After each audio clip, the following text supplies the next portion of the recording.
And I think, yep, we're live. I heard the tingle. Yep, that's the thing. Oh, I got the echo.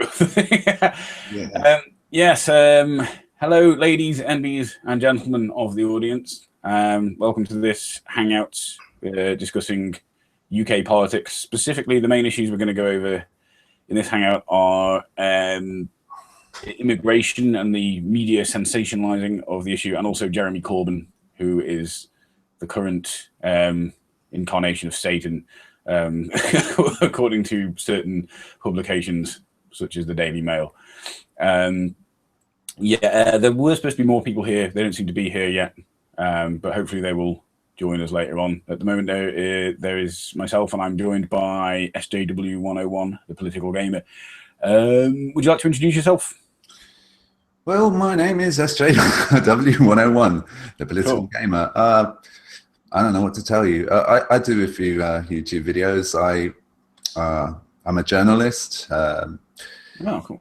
I write, and I do research, I guess you could say.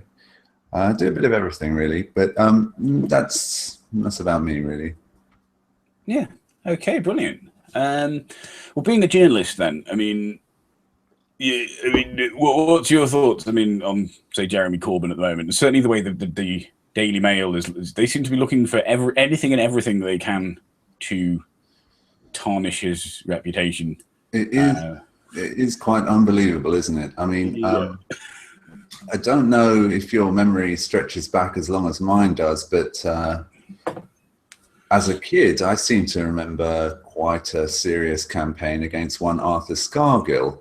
And I don't really remember, apart from maybe Neil Kinnock, because he suffered quite a lot as well, didn't he? I don't really remember a media campaign like this before. Obviously I'm not in the country at the moment, but my impression is that this is way up there. This is really quite disgusting, in my opinion. Yeah, I remember Neil. I don't so much remember Arthur Scargill, but Neil Kinnock. I remember the headline was The Sun What Did It, wasn't it? Yeah, because basically the Sun totally swung the election. Which is frightening to think tabloids have that kind of power, but apparently they do. But, some of these articles on Jeremy Corbyn are just flat out ridiculous. One of them, did you read the one about? I linked you the one, didn't you, about the asteroid? Corbyn wants the human race destroyed by an asteroid. He definitely wasn't being hyperbolic when he said that. He means it. It's just oh God. But surely people have got to, even people who read the Daily Mail have got to see that. They've got to look at this and think, this is obviously just a smear campaign. But this is... Well, you would think that they would see that. It just boggles the mind. This is the point where, it's been like this for years, of course, but where information turns into entertainment. So maybe everyone kind of either implicitly accepts that what they're reading about isn't information, and now they just all absorb it as entertainment. But the problem with that is, of course, is that you might realize that it's entertainment as you're taking it in, but it actually might help to shape your opinions. That's the fucking dodgy thing about it. Sorry for swearing. I don't intend to swear a lot. Oh, you can swear. Yeah, but that's the dodgy thing about it, that it creeps into your thinking, that it creeps into your attitudes and behavior. Just through the back door of sort of entertainment and enjoying it a bit and sort of like laughing and thinking it's pretty funny. That kind of thing. Yeah, that's why I get quite irate with people who, if ever I say criticize humor, if I think it's bigoted or in poor taste, they say, oh, come on, it's just a joke. And you think, but it's not just a joke, is it? It's like you say, it does actually start to inform our opinions, especially with satire. When people say it's just satire, and that's a contradiction in terms. Satire is supposed to be critique. It's supposed to be making a serious point using humor, isn't it? It's making a serious critique of something through the medium of humor. So it can't just be satire. You could say it's just humor, like humor that isn't really trying to make any kind of point. But satire is by virtue of what it is, trying to be more than just humor. It's trying to actually critique things, so we can react to it the same way we would react to a serious. I definitely think so, and I mean, I don't know if you find yourself doing this, but quite often when you're watching satire, or if you're watching some kind of a comedy, part of the idea is that the serious point is being made, you know, and actually when you are laughing at these funny jokes or ironic jokes or satirical jokes, you're actually thinking to yourself at the same time, oh, what a clever person I am, and laughing along, you know, thinking I got that sort of thing. Yeah. I mean, I don't know how I can sort of compare that to the lower level toilet humor that indulges in the racism and sexism and so on. But, I'd actually like to do a video on this. This is actually something, a topic of pretty worthy of pretty serious study, in my opinion. And I actually had a little look around the internet to see if I could find any studies to do with humor and the behaviors of people that make these jokes or that listen to these jokes. But in my initial searches, I couldn't really find very much. But I'd be fascinated to know the relationship between the type of jokes that people enjoy and the kind of worldview that they actually have, you know? Yeah. Well, I often find that, like, I can't enjoy satire if I think the critique is bad. Like, I can get the humor, I get the humor, but the fact is it just doesn't, it's not making me laugh, because I know the point it's making is bullshit. I find that with, like, right-wing humor a lot of the time. It's like, I understand why a right-wing person would find that funny, but because I'm not right-wing, it's just, it just makes me groan, you know? I'm just like, oh, God, another person who doesn't get it and thinks they're funny because they don't get it. They're taking, they don't understand and trying to make humor out of it. It's another aspect of it that fascinates me. What people, or certain people, seem to find amusing is the taboo aspect of something. That is the thing that seems to get them to believe that something is so funny, because it's not something that we should say. And that seems to be the trigger that makes them think that something is funny, even if it's completely unfunny. You know, even if the joke has no value in terms of, you know, of making a person laugh. Yeah, I often think that as well, that humor that's purely that only relies on shock value, I will call it humor, but not humor with a capital H. It's more just shocking, and people are laughing at the fact someone's just said something really shocking or that they shouldn't say, and take it out of that context, it's not going to work. And I do find that I find humor like that a bit cheap as well sometimes. I think, you know, it is cheap, but you can imagine, for example, why children find it funny.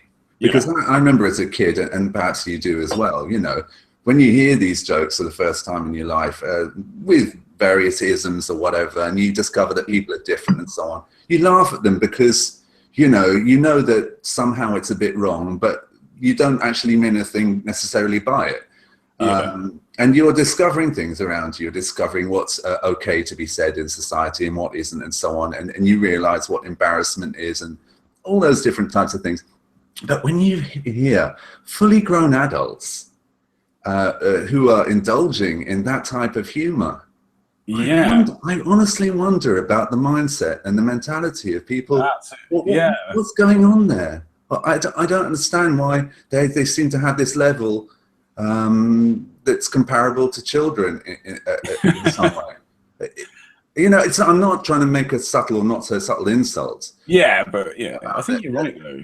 I just wonder that it doesn't seem to be, to me, to be quite normal.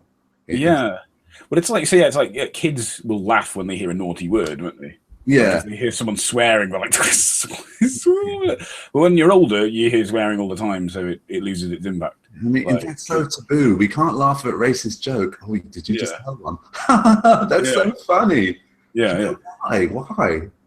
Yeah, it's just, I think people find taboos irresistible as well, don't they? Once they're told they can't do something, they really want to do it. Not that can't do it, but you shouldn't do it, and then they just want to. It's kind of, like you say, kind of puerile. Like, oh, because I'm not allowed to do this, I really want to do it. If you let me do it, that's perhaps sort of a good argument for, you know, kind of a more sort of relaxed attitude to free speech, I suppose. Is sometimes if you stop making everything taboo, people might stop trying to, you know, break all these laws. Like, say you've had like a hate speech law, you say, well, I think it just gets all these hateful people even more riled up and even more wanting to express their hatred. And maybe I don't know if maybe if we didn't have those laws, maybe the hateful people they'd still be hateful, but maybe they wouldn't be as. I don't know. Yeah, well, you know, sadly there do seem to be quite a few of them about. It's funny. That's another thing that you mentioned. I mean, not to go completely around the houses and off topic completely, but the amount of people that are online that have free speech as their primary obsession, who are invariably coming from societies where free speech is barely threatened at all. Yeah, it just seems so odd to me that you have people who are around the world who are, you know, utterly oppressed, and they have problems with free speech and so on, and yet you have people in the first world who talk about free speech above everything else, above poverty, above the gap between rich and poor, above the exploitation of the third world, above racism, sexism, whatever, whether we're talking about Western countries or globally, and it's free speech that is their obsession.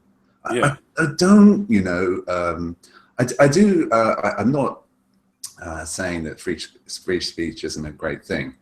I just wonder about the motivations of someone who, when there are so many other important things in the world, who are just focusing on that one issue.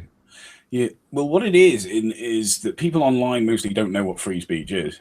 Like, I think free speech is a great thing, but they think free speech means they can say whatever they want to whoever they want, however they want, whenever they want, wherever they want, without fear of any repercussions. And that's not what free speech is. Free speech just means that the government of the country you live in can't punish you for saying things they don't agree with. That's all. And they act like, you know, if you block them, you're taking away their free speech. They say, well, I'm not, because my channel isn't run by the government. So I'm not obliged to grant you a platform for your views here. Like, YouTube is also not owned by the government, so they are not obliged to give anyone a platform for their speech. It's when the government actually start making laws to say you can't say this, that, and the other, that you can legitimately say, well, I think my free speech is being threatened. But even then, not all types of speech count as free speech as well. There are certain things like libel, slander, and things like that, which are not covered by free speech because they infringe on other rights people have, such as it's damaging their reputation or whatever. So I think most people online, they just want to be able. It's just this very childish desire to say whatever they want and not have to deal with the consequences. They just want to yell abuse at people and bully people, and I don't know. There's something. I was thinking in a foreign language there. I'm not sure what the word is in English. There's something that links a lot of these tendencies together, these political tendencies of let's put it in inverted commas, traditional opponents, shall we say, that they have in common. And I don't know, it just seems odd to me, you know. I mean, going back to the Daily Mail, I think, was it you that linked me, actually, the thing about, I think it was someone else linked about, there was an article about Jeremy Corbyn eating baked beans cold out of the tin. And this is actually something the Daily Mail think is very important that we all know. That his wife used to, it was something his wife used to find irritating about him, was that he ate cold baked beans. And I just think, like, for one thing, John Wayne used to do that, and no one has a problem with him. Second, well, but who cares? Like, why do any of us care if Jeremy Corbyn eats cold beans? Isn't that the deliberate sort of clickbait type of thing? You know, Jeremy Corbyn, obviously that shifts a bit of copy.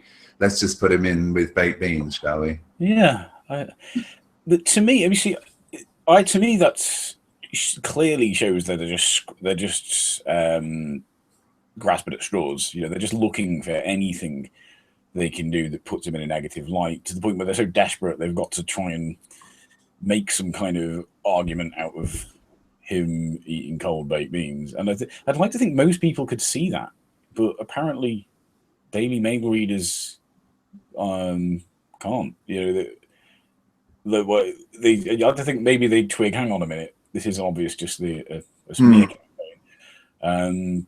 But no. Apparently this shifts copies. So. Well, you know, that goes back to what we were talking about. I think some of them are actually capable of understanding that this is, you know, some kind of a campaign and don't take it completely seriously. But at the same time, I think their minds are being made up through this propaganda that he is not a serious leader, that even when it comes to it, they shouldn't vote for him because he's not a serious candidate.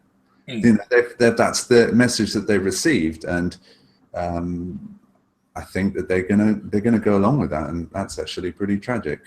Yeah, that's what I think. But I don't know what you do. I mean, personally, I think Jeremy Corbyn would be an absolute breath of fresh air to the political climate right now. I mean, I don't want to be overly optimistic about it, but I think, I mean, he really does seem to be the best hope for bringing the Labour Party back to the left, making it into a proper, or a party that represents the modern left rather than, you know, because also being progressive means just that. You can't just be on the left. You've got to be making progress. And what you find, if you know, it's like a wheel turning. You know, you're on the left, but as society progresses and you don't, you know, you suddenly found, oh, you're on the right.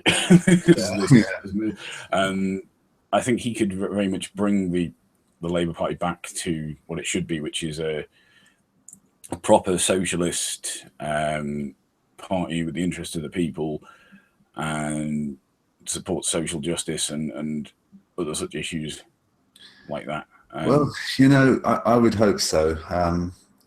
But I don't know. You know, the thing is that as a journalist, I feel a little bit that I shouldn't be too committal or too committed in my support of Jeremy Corbyn. But and I try to keep it a sort of like some kind of a professional, in inverted commas, distance. But I do think that he would be a good leader for the UK.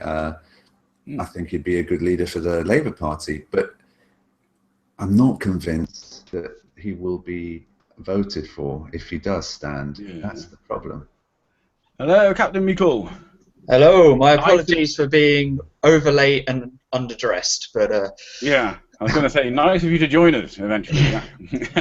Well, to be fair, Secular Thought, aka Sage, is also not here yet. So my apologies, I was moving house and completely forgot about this.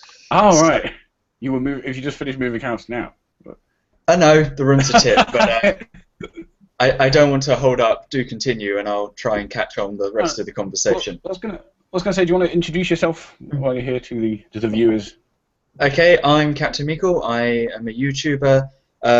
I'm guessing, seeing as this is about politics, my position generally tends to be a bit more to the right of everyone else in the conversation for some reason. Okay. And that's pretty much about it, to be honest. Okay. Well, we were just discussing Jeremy Corbyn, and the kind of we've discussed how the newspapers like the Daily Mail are running this very obvious and frankly kind of puerile smear campaign against him. But we were also discussing how myself and SJW 101 were saying we think he'd actually probably be quite a good leader. We actually think he could bring a breath of life back into the Labour Party. Yeah. What's your thoughts? I like him. I've seen him in debates, and he's a bit too, like, in his mentality, I think he's a bit too far to the left for me. But in terms of the party he's in terms of the political situation we're in, that's just what we need. We need someone that far to the left to kind of rebalance the incredibly far-right position we have. As for the Daily Mail smear campaigns, I think they're funny more than anything, and I don't think they're having an effect. For instance, one I recently saw was he's he ate cold beans. That was an article I saw. Yeah, we were just on about that. Yeah, cold beans. Well, I was like, oh dear God! Someone he can't eat. He eats cold beans. He is obviously not built to be leader of this country. Yeah. But in terms of thinking about him as a leader, as far as I'm concerned, so much of our infrastructure has been torn away in this country completely inappropriately. Like, there's times for sometimes getting rid of some public parts, but now is not the time. It needs someone like him to rebuild it as a leader. So if I was a Labour member, he'd have my vote. That's about the best I can give. If you were a Labour voter, you'd have your vote. No, if I was a Labour member, unfortunately, I can't be. All right, with you. Right. Yeah. Do you think that you'd vote for him in the next election? Yes. Would you consider? Yeah.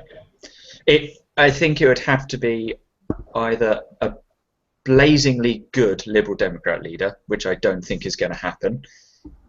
And that's about it. I can't see anything else. I can't see myself voting Green again, and I really can't see myself voting UKIP or Tory. So, but yeah, I think I sort of agree that the smear campaign is funny for the. I find it funny as well, but for the wrong reasons. I find it funny because I'm laughing at it rather than with it. I'm reading these cold baked beans articles as well. And just thinking, what the. This is really grasping at straws here. Yeah. Or the article. Did you read the one about the asteroid? Well, apparently Corbyn made a joke about how he hoped an asteroid would soon come and wipe out the human race.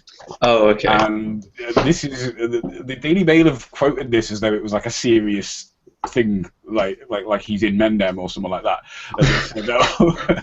They've said, oh yeah, he wants an asteroid to destroy the human race. You know, he definitely wasn't just being hyperbolic. Who hasn't been in that situation where you're just like, oh, just get rid of the human race? Just something really bad happens and you give up. Yeah. God. Yes, so it is funny, probably not for the reasons the Daily Mail want it to be. So I'm sort of laughing at the smear campaign rather than with it. But I think, I hope he is successful. Not with wiping out humanity, but with the cold beans, yes. Yes. But I hope he is successful in becoming the leader of the Labour Party. And do you think if he does become the leader of the Labour Party, whether the media will instill enough fear in people that they won't actually vote for him? And if you do think that that's the case, then would that sort of like change your mind about him being the best Labour candidate? I think the problem we have is that no matter what the Labour leader is, the Daily Mail, the Telegraph, all those, they'll slander them whatever. I shouldn't use the word slander, but they'll have a go at them, whatever. So you lose in the right-wing press, whatever. The only thing that worries me is things like the Mirror, because the Mirror will back a Labour leader, but whether they'll back Corbyn, I don't know. And obviously the Indie and the Guardian will probably come round to Corbyn if they have to. The Indie is just going to be the Indie and piss on everyone. And, obviously things like BuzzFeed and HuffPost, where a lot of younger people get their news, they seem to be pretty with Corbyn already anyway, as far as I can see. So I think you lose either way with the right-wing media. So we might as well have an effective leader of the Labour Party. Yeah. Yeah, I mean, you're probably right, although, of course, Tony Blair bucked that trend. Not that I'm saying that he was something that is necessarily very good for the country, but he bucked that trend. Yeah. I was a bit young when the beginning of Tony Blair's legacy. I do apologise. Maybe it's just as well, because a lot of us were quite taken away with him. A lot of us kind of like were really hopeful that this could be something new, and well, we know what happened. It was desperately disappointing. And how did you feel about that, Andy? About Tony Blair? I mean, especially the early days. How do I feel about Tony Blair overall, or? Well, especially the early days. What were your initial impressions, and did you feel any optimism? And then, you know, how did it progress or regress? Yeah, I was a bit more. I was kind of optimistic about him in the beginning. I was only quite young at this stage. I don't think I was old enough to vote when he got in. When did he come to power? 97, I believe. 97, yeah. So I would have been. Yeah, I would have been. I would have been 16, and so I think. But I was still kind of young and didn't, you know, have as much knowledge as I do now. But I was quite optimistic about.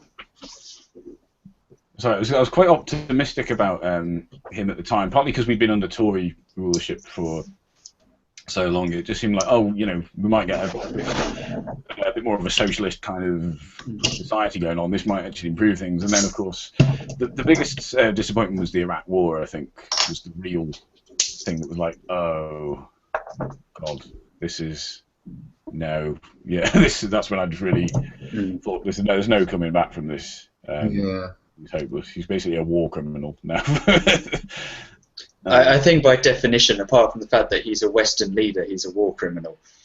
Being a Western leader tends to exempt you from that every now and again. Yeah. Yeah. Yeah. But I think I was optimistic that things could get better, as his slogan was. But yes, remember the music, eh? Yeah. we all put up with hollow now, isn't it? Yes. Was the saying went at the time, things can only get better, D-ream on. Yeah. Exactly. 90s UK. Oh, God. But, you know, it was good. I mean, I think, yeah, well, I was more optimistic about him to begin with. But I was also young as well at the time. And, I mean, maybe if I'd been a bit older, I might have been a bit more cynical at the time when he'd come into power. Because it wasn't until the next election that I was first eligible to vote. But yeah, I think it was the Iraq War, though, that was what really made me just...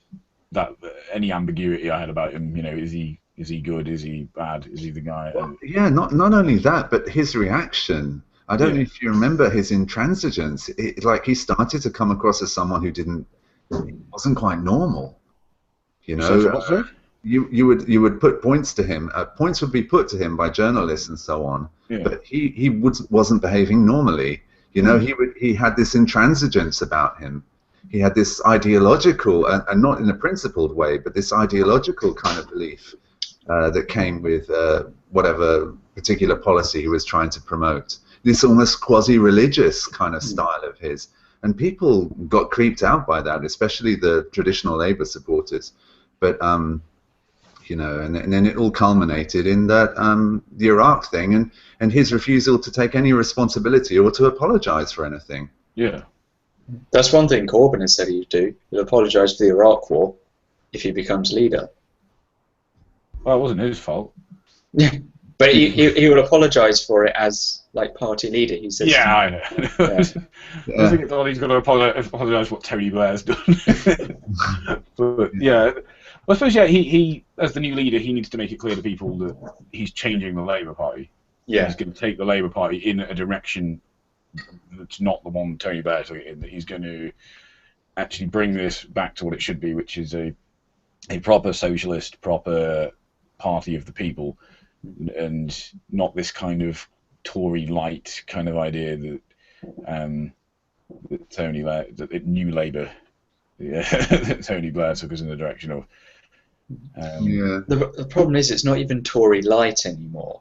It's just that the Tories have gone. Like, I think a lot of the original Tories would actually be a bit alarmed at how far right the Tories have gone, and Labour's kind of filled that niche after them. But the traditional Tory voters don't want to vote Labour because they've still got some elements of socialism-ish. Yeah. That's that kind of paternalistic side of the Tories, represented by people like Kenneth Clarke, I think, isn't it? They're kind of like the moderates, or what they refer to as the wets within the Tory party, but they're a minority now. The Conservative Party has been completely captured by particularly the free market ideologues, but also some of those who are also kind of like socially quite right wing, not quite Republican or Tea Party level, but yeah, the Conservative Party. I mean, God, what they're doing in government, eh? Yeah. Okay, well, still no sign of Sage. I don't know what happened to him, but hopefully I'll show up. Maybe he's doing another one of his random videos. Yeah. Oh yeah, wait, the one of the towel. I liked his video of a towel. That was Yeah. Yeah. But I don't know. The problem I have is that I'm a big fan of political plurality. Let's put it like that. So I think maybe I have a less visceral reaction to UKIP than a lot of people have, because they did kind of break the mold, and then we kind of realised actually they're quite similar to the Tories anyway. But my problem with Labour at the moment is that they're a non-entity. There's nothing really distinguishable about them. So it's not really difference voting for them than someone else. If someone like Jeremy Corbyn, whilst I may not agree 100% with him, he puts that plurality in there and makes it so that the choices between parties are actually meaningful, rather than tweaking the variables slightly. It's actually a completely different set, which I'm really hoping happens. I'm really hoping that actually changes that paradigm we've got at the moment, where everyone's pretty much the same, apart from the Greens, who are kind of down there in the left, and UKIP, who are just kind of mad at times. I'm not sure that anything. I'm not sure that anything is going to change anytime soon. I mean, going back from memory, I was as a kid, I was quite aware of what was going on, sort of politically, even though I didn't understand a hell of a lot of it. I mean, it wasn't all that nerdy.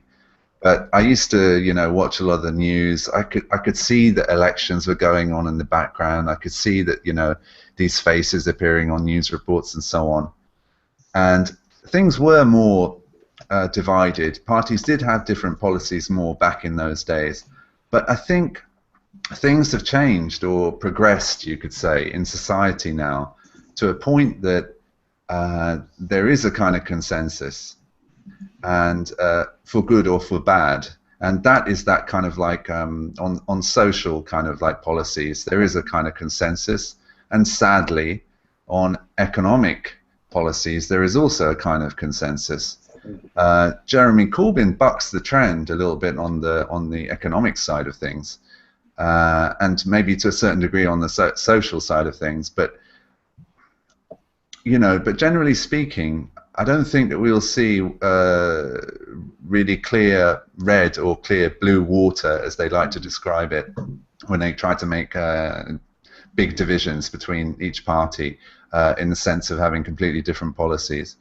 I think we're sort of past that stage, to be honest with you, and I don't mean that in a kind of like, oh, now we're in the future, everything's great. Just that it seems that there isn't really such a great appetite for hugely different policies, and that's quite a shame in my opinion. I was saying that I think it is a shame, because I would like to have meaningful decisions between parties. I've got to find actually socially, I think the parties are a lot closer.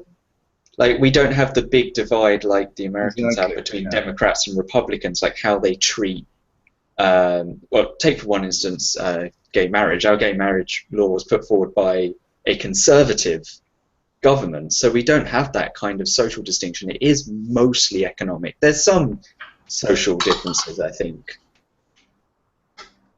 Yeah. But no, I do see there is a lot of similarity between them. Yeah, cool. I was thinking other topic we were on about was immigration as well, and mainly that the media seems to sensationalise the issue of immigration. Personally, I think it's in people's minds, it's a much bigger issue than it actually is in reality. I think it's sort of like one of these a scapegoat for people, people to just blame everything on immigration, or all the problems in society must be the source of immigration, instead of actually looking at what the real problems are. It just seems to be a great way to distract people by saying, "Oh, let's just blame it on the immigrants." But in actual fact, I mean, immigration is, I don't think, anything like as big an issue as the media seems to portray it as. I mean, what do you guys think? Fire away. Okay, so I'll start with something perhaps slightly controversial. Not controversial. Immigration is kind of an issue, but not for the issue that immigration is itself an issue. So one example I often bring up is housing. So we have a housing problem, and introducing more people to a country kind of does affect a housing problem.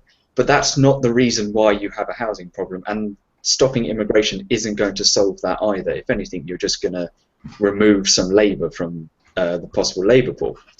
So yeah, I think it's sensationalised, and I think it is used as a huge distraction, not just a minor distraction, like the best distraction people have from real issues.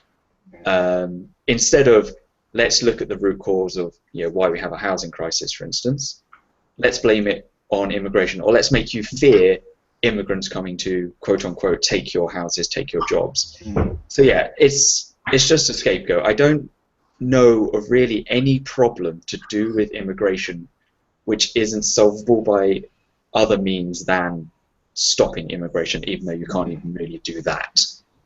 Yeah. If that was clear, I think that was a bit garbled. Yeah. Makes sense to me. And I think, well, I agree with you, especially what you were saying about housing. I mean, that's a problem that the government needs to deal with, and no amount of blaming it on immigrants is going to cut it, to be honest with you. Oh, but the free market's going to solve everything, duh. Yes, exactly. Yeah. But I tend to look at it another way. Immigration, or migration generally, is a symptom of the policies that we have, or specifically a symptom of the policies that our Western governments pursue in the international system. You know, an easy way to put it is that if we are going to hog all the world's resources, then we shouldn't be surprised that there are a lot of impoverished people that are going to want to abandon their poor countries or poorer countries and to come and live in countries where the resources clearly are.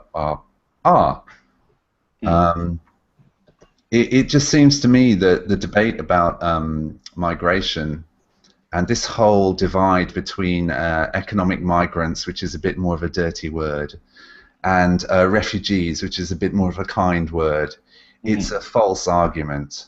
Of course, you know, there are refugees, and they should be first in the queue. Of course, I'm not disputing that. But migrants, economic migrants, is a fact of life, and I'm sorry to say it, but we are creating them. And you or I, if we had families, if we were living in impoverished countries, and if there were no jobs, and we had to support the people we loved, we would go to other countries. It's completely logical. What is there not to understand about that? You know. I will stand up for people who perhaps are against immigration. That when I've spoken to them, they will follow that logic. They will say, if I were in their situation, I'd want to be moving. I've yet to meet anyone who kind of views it as, I don't know, a character flaw. I'm not sure how to describe it, but I've met everyone I've ever spoken to about immigration have said, well, if I was in their position, I'd do the same, but blah de blah de blah. You know, why they don't think it's possible. I think obviously you're going to have people who are racist and just don't like it, whatever, but they seem to me to be the minority. I think a lot of people do understand the degrees of the situation, not the whole geopolitics of it, but the whole I would want to protect my family part of it. It's just that their concerns about other things override that empathy. Yeah. Well, that does seem a little bit NIMBY, though, isn't it? Like, not in my backyard. To me, it just seems like people say, "Oh yeah, I totally sympathise with the immigrants," but You know, I can't do it. Yeah, they said, no, I'm not willing to do anything about it. But someone else somewhere should, who probably has all the same reasons for not wanting to deal with this issue as you do. That sort of seems how it feels to me. But so I do think I wouldn't necessarily like just say that's not xenophobic or whatever. I actually think it is it's more kind of subtle xenophobia, though. I think it's not this out. I mean, you do get. I think when you say that racist people or xenophobic people who are against immigration are the minority, I'd say the outright blatant ones are, yeah. No, I wouldn't say. I'm saying from my experience, they are a minority. I'm not saying statistically. But I think you might be right. I mean, but people who blurt out these things like, you know, send the buggers back, that whole kind of mentality, like, oh, I don't want any, you know, dirty foreigners coming over here or whatever. I mean, I don't think most people who are opposed to immigration think that, you know, that extremely. They're not that extremely xenophobic, but they are more subtly xenophobic than that, possibly to the point where they don't even realize it.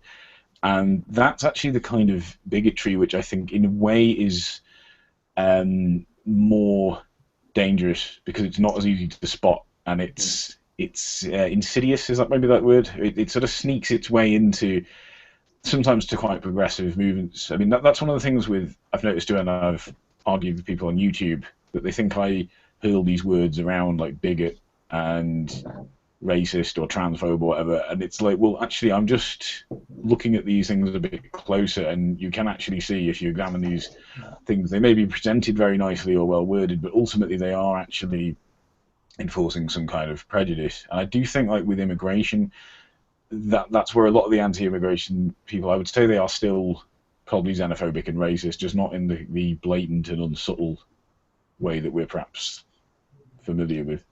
But I think so say you have that perspective of how they think.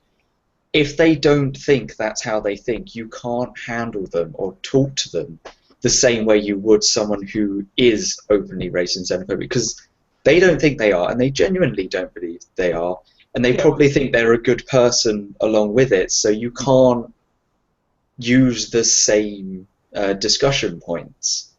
Well, if they think they're a good person, I mean, that's all very well, but if they aren't, then I don't really have a problem like pointing out why they're not. I mean, I don't think I would ever actually argue with someone and say, "Hi, you're not a good person," and I'm going to explain to you why not. But I do think people hear arguments a bit like that. Sometimes when you criticise someone's views or you point out where these views enforce prejudices or might be informed by prejudices, they do sort of hear a much less subtle message, which is just you saying that you're a horrible person, which usually isn't the message you're trying to send out. But yeah, I would, okay. I mean, you take each argument as an individual argument and try and address that.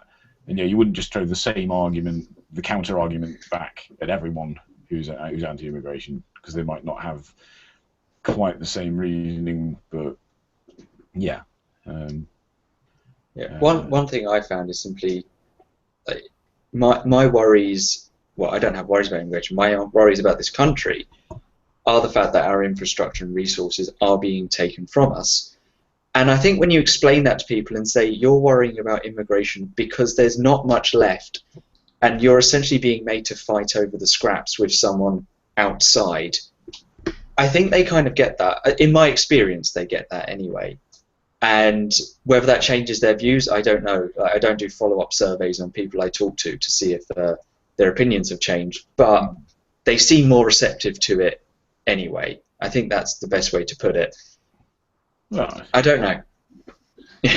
You know, in many ways, I think we're kind of like talking about the consequences of migration. I mean, you know, racism and so on will always exist, but I think it's actually more helpful, although this isn't something that there is a debate about in public. It's more helpful to talk about how we can prevent the need for migration to occur in the first place, and what policies can be brought forward in order to to prevent more migration, because most migrants, just like most people, want to actually stay in the countries that they live in and to live among people that are, their family, their friends, and so on. I mean, there will always be people, and more power to them, who want to go abroad and stuff like that. That's great. But most of them will not want to do that. So what is it about the policies that our countries are pursuing? And let's face it, our countries, the Western countries, are the ones that are dictating what happens around the world, that are making migrants need to go from one country to another. I would agree with that. That's the thing. It's like you said about hogging all the world's resources, isn't it? If you're hogging all the resources, everyone's going to want to go gravitate towards you. So okay, just stop doing that, and then other countries will have resources. People will probably stay in those countries and work and live there. But they're not just going to migrate anyway, just to fuck with everyone. They're going to say, no, we've got to go and take up space in the UK, because we've just got to do it, because it would just be such an absolute laugh. People are coming for a reason, like resources, work, quality of living. So, yeah. Now, obviously, there's policies, or in many ways, the lack of policy, so just letting companies do whatever and kind of turning a blind eye, that does rob countries of their resources and leads to the situation like you've been saying. But there's also the kind of accidental, like the benevolent mistakes that also happen. So one really annoying example for me, actually, I was at a talk where a guy was saying about the effect of foreign aid on, I think it was some measure of a country's prosperity, either personal or GDP or something. I can't remember exactly. And a lot of the time foreign aid makes it worse. Now that's really bad for someone like me, who's really in support of the fact that I think foreign aid should exist. So there is, obviously there's the slightly more dangerous and insidious stuff that mostly Western countries and countries like China and Japan do. But then there's also the kind of accidental mistakes which also mess up a country with good intentions, which we also have to be careful of, I think.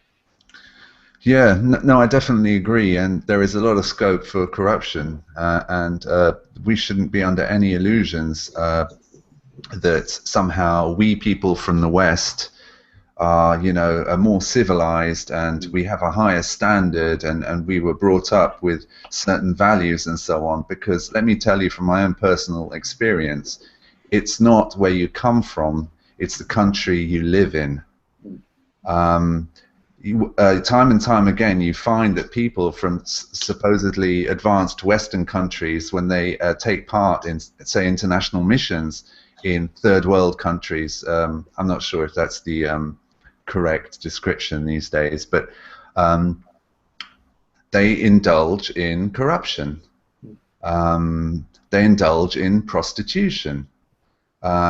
They do, they do all the things that we accuse people from, when I say we, I'm talking in the name of the West again, of those governments from, Africa, from Eastern Europe, from Russia and so on, that we accuse those people of doing. And the same, I'm afraid, is true when it comes to aid. I mean, not in all cases. But you have a certain group of people that are deciding where the money is spent, and they have their own contacts, they have their own favored people. It's not a good situation. I think there is also a degree of almost benevolent racism in the way some people look at, we say, developing nations now.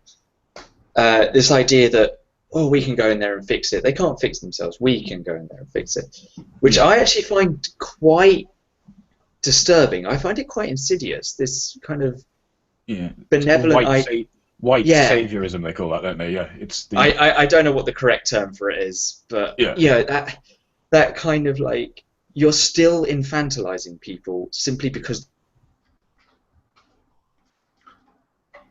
You still there? Oh, I'm really sorry. I'm going to have to drop out for a few minutes. I'll be back with you in a bit. Is that okay? Yeah. Yeah, it's fine. I'm sorry. Yeah, no worries.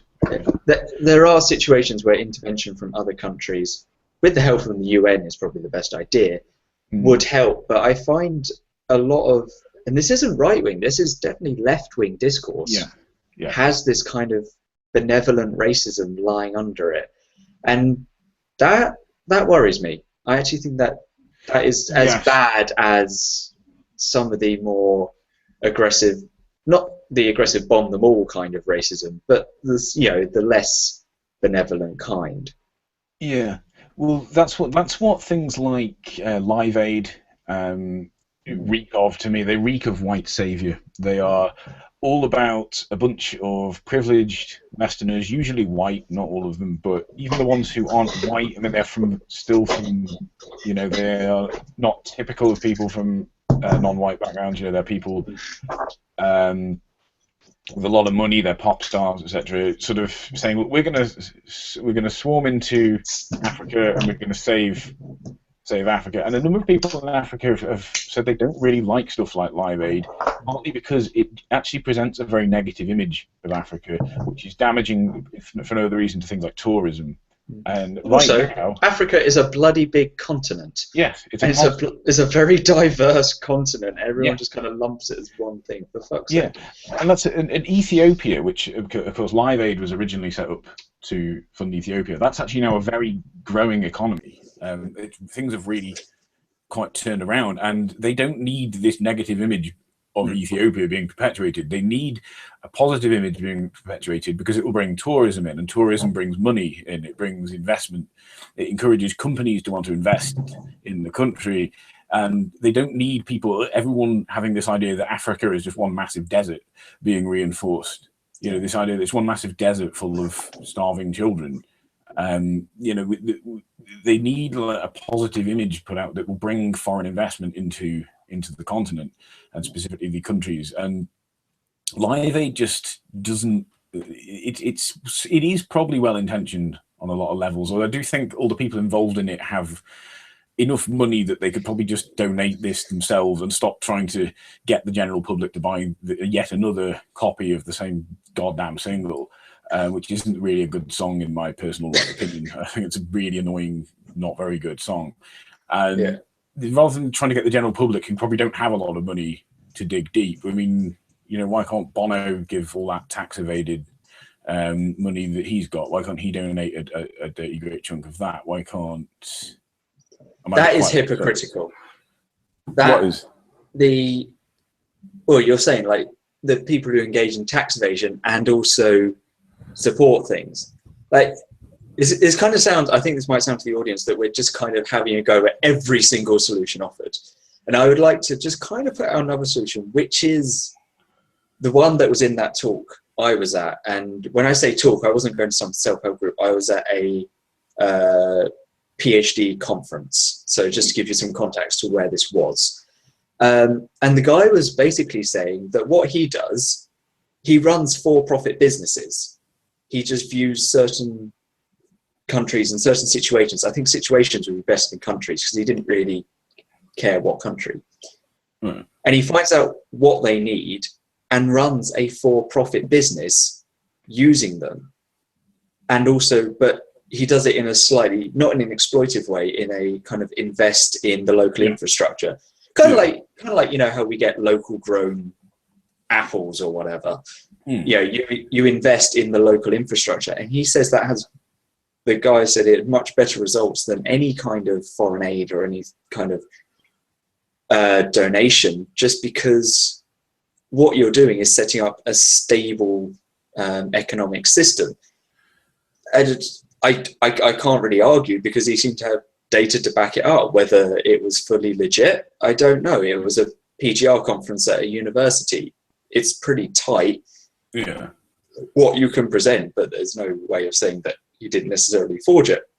But yeah, that kind of, I think microfinancing is one thing. So if someone wants to set up a business, you give them a little bit of money to help them set up because the bank won't touch them, but you can help them. Or that kind of responsible business. Obviously, exploitative businesses aren't going to help anything. No. But that kind of responsible investment actually does help. I just don't want to say like everything you could possibly do will always go wrong. Not everything goes wrong. Well, that's not. These countries need. They need foreign investment. They need, employment. They need things like that. Sort of the sort of help. Yeah, like the West could actually give. They can say, look, we're going to go and create a load of jobs over there. We're going to go and set up. Businesses there. We're going to give people jobs. We're going to pay people properly. We're not just going to set these. We're just going to go to different countries to downsize, which is something I find really despicable. This happens a lot in America. Like a business will relocate its factory to Mexico because they can pay people less in Mexico. That's just despicable to me. It's like, and that puts people out of work in areas of America. Of course, suddenly their factory is gone. Their job's gone because this company have realized they can make more money paying, they can save money because they can pay Mexicans a pittance. Suddenly, so it puts a load of American people out of work, and suddenly you're just perpetuating a system in Mexico where people can be employed for a pittance, which they shouldn't be. They should be paid a proper wage. And so that sort of thing is despicable. But if you can get actual businesses to behave ethically, which, let's face it, you'd have to do through enforcing it in law. I mean, I just don't think. You think trusting businesses to behave ethically off their own initiative is just naive, isn't it? But I'm not an idiot. Yeah, but if we put laws in place and say, right, you have to pay everyone a living wage, and you have to guarantee health and safety and so on for the workplace, then that's what we could do for developing countries. And some businesses do that off their own back. Yeah, I'm sure. It's not. Yes, you would probably need regulation to make sure that businesses don't exploit. But actually, there are businesses which will do that kind of thing off their own back. And sometimes hassling with them is actually a bit of a problem. Like trying to, they know what works for their mission, which is kind of make profit, be ethical. Yeah. They know what works, and sometimes, and I'm not saying all the time, but it's possible that regulation gets in the way of that. So it's possible, as always, a balancing act. But generally, I think regulation is very necessary, considering how companies behave. We've seen what companies will do when that's unchecked. They'll employ sweatshop labour, or like I say, these things like downsizing and so on. I mean, so many companies just behave unethically that we do need regulation that strictly enforces companies to behave ethically, to treat their workforce ethically. That's the thing. I mean, what I don't like about, say, things like Live Aid is just one example of these things. But like you say, it does infantilize people. It assumes these people can't be trusted to do things like that. Like we can't give these people jobs because they're just primitive tribesmen running around in the jungle. They couldn't possibly do a job, so we have to just go over there and save them. And it just that is the image in people's heads, though, isn't it? They see places like Africa as primitive places where the people don't know it enough to be able to sort themselves out. And I say it's not that. What it is lack of resources, lack of opportunities. When you can give people that, then people can self-actualize, as I think. They can realize their full potential. And but the other white savior thing that springs to mind is Coney 2012. Do you remember that? That was just weird.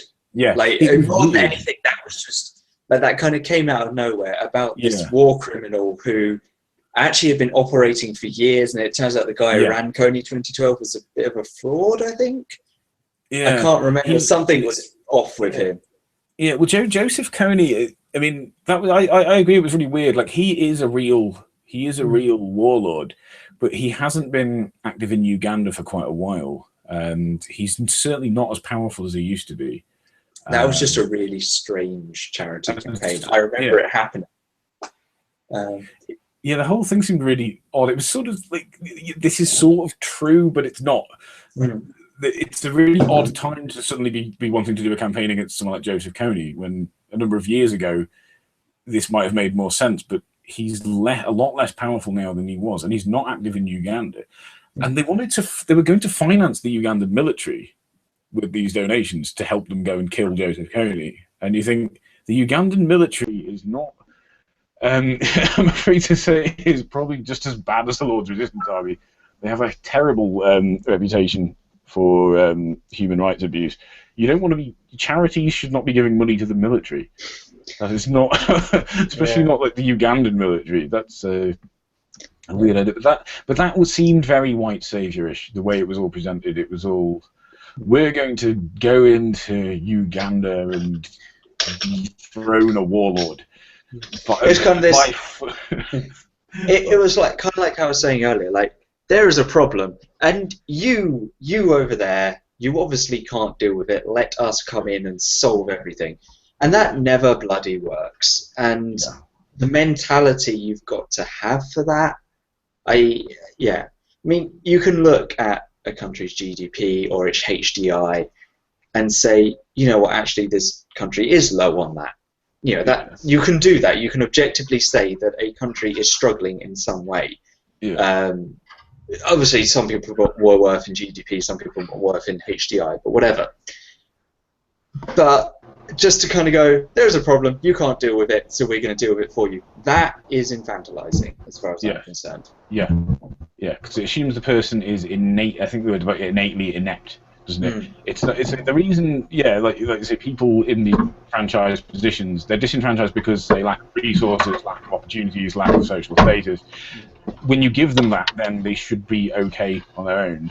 But like you say, they're actually saying, no, it's not that. They're innately inept. We just have to go and help them. So yeah, it is a kind of benevolent sort of prejudice, which I don't think some people even realise they have. You find this in social justice all the time, by the way. This is why allies get pissed off, because, you know, they think they're helping people, but they actually end up infantilizing these groups. They keep speaking for all groups, they keep speaking for women, or they keep speaking for people of colour, and they're just like, look, we can speak for ourselves. We need to speak up for us, yes, but not over us. That's the rule, you know. Speak up for us, say to people, yes, be supportive of us, but don't, once people are listening to us, that's when allies, I think, should step back and say, right, now everyone, we've got people listening, let's get the actual disenfranchised group to say their piece, because, you know, the job of an ally, I think, for me, is just to help people get other people listening to them, or help get the discussion going. And then once people are listening, then it's time to hand the mic over to and take a step back and say, right, now let's listen to the people who aren't being listened to. At the risk of jumping down the social justice rabbit hole, this is what really annoys me about a lot of social justice groups I come across. This kind of just we're just going to talk and we're going to be the saviors of this group. We're going to save them. Like, you know, sometimes, like you say, people need voices which aren't in their group to look after, to speak initially for their group.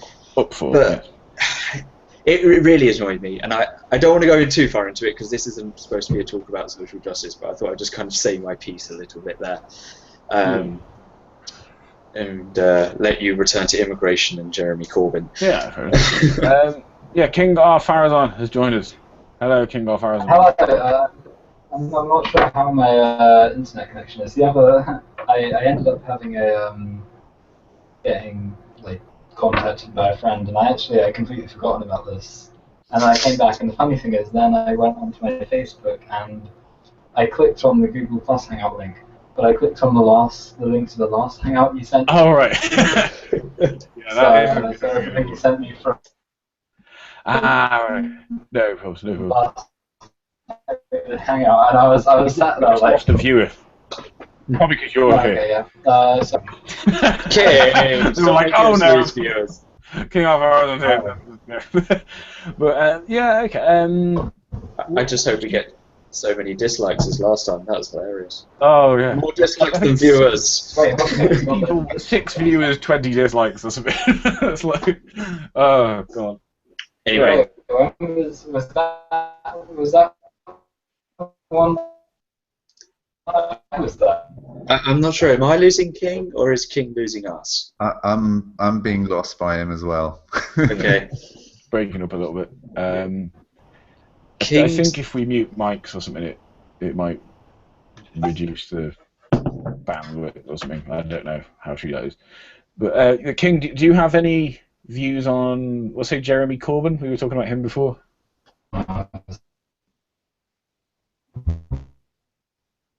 Ooh, sounds like a Cylon now.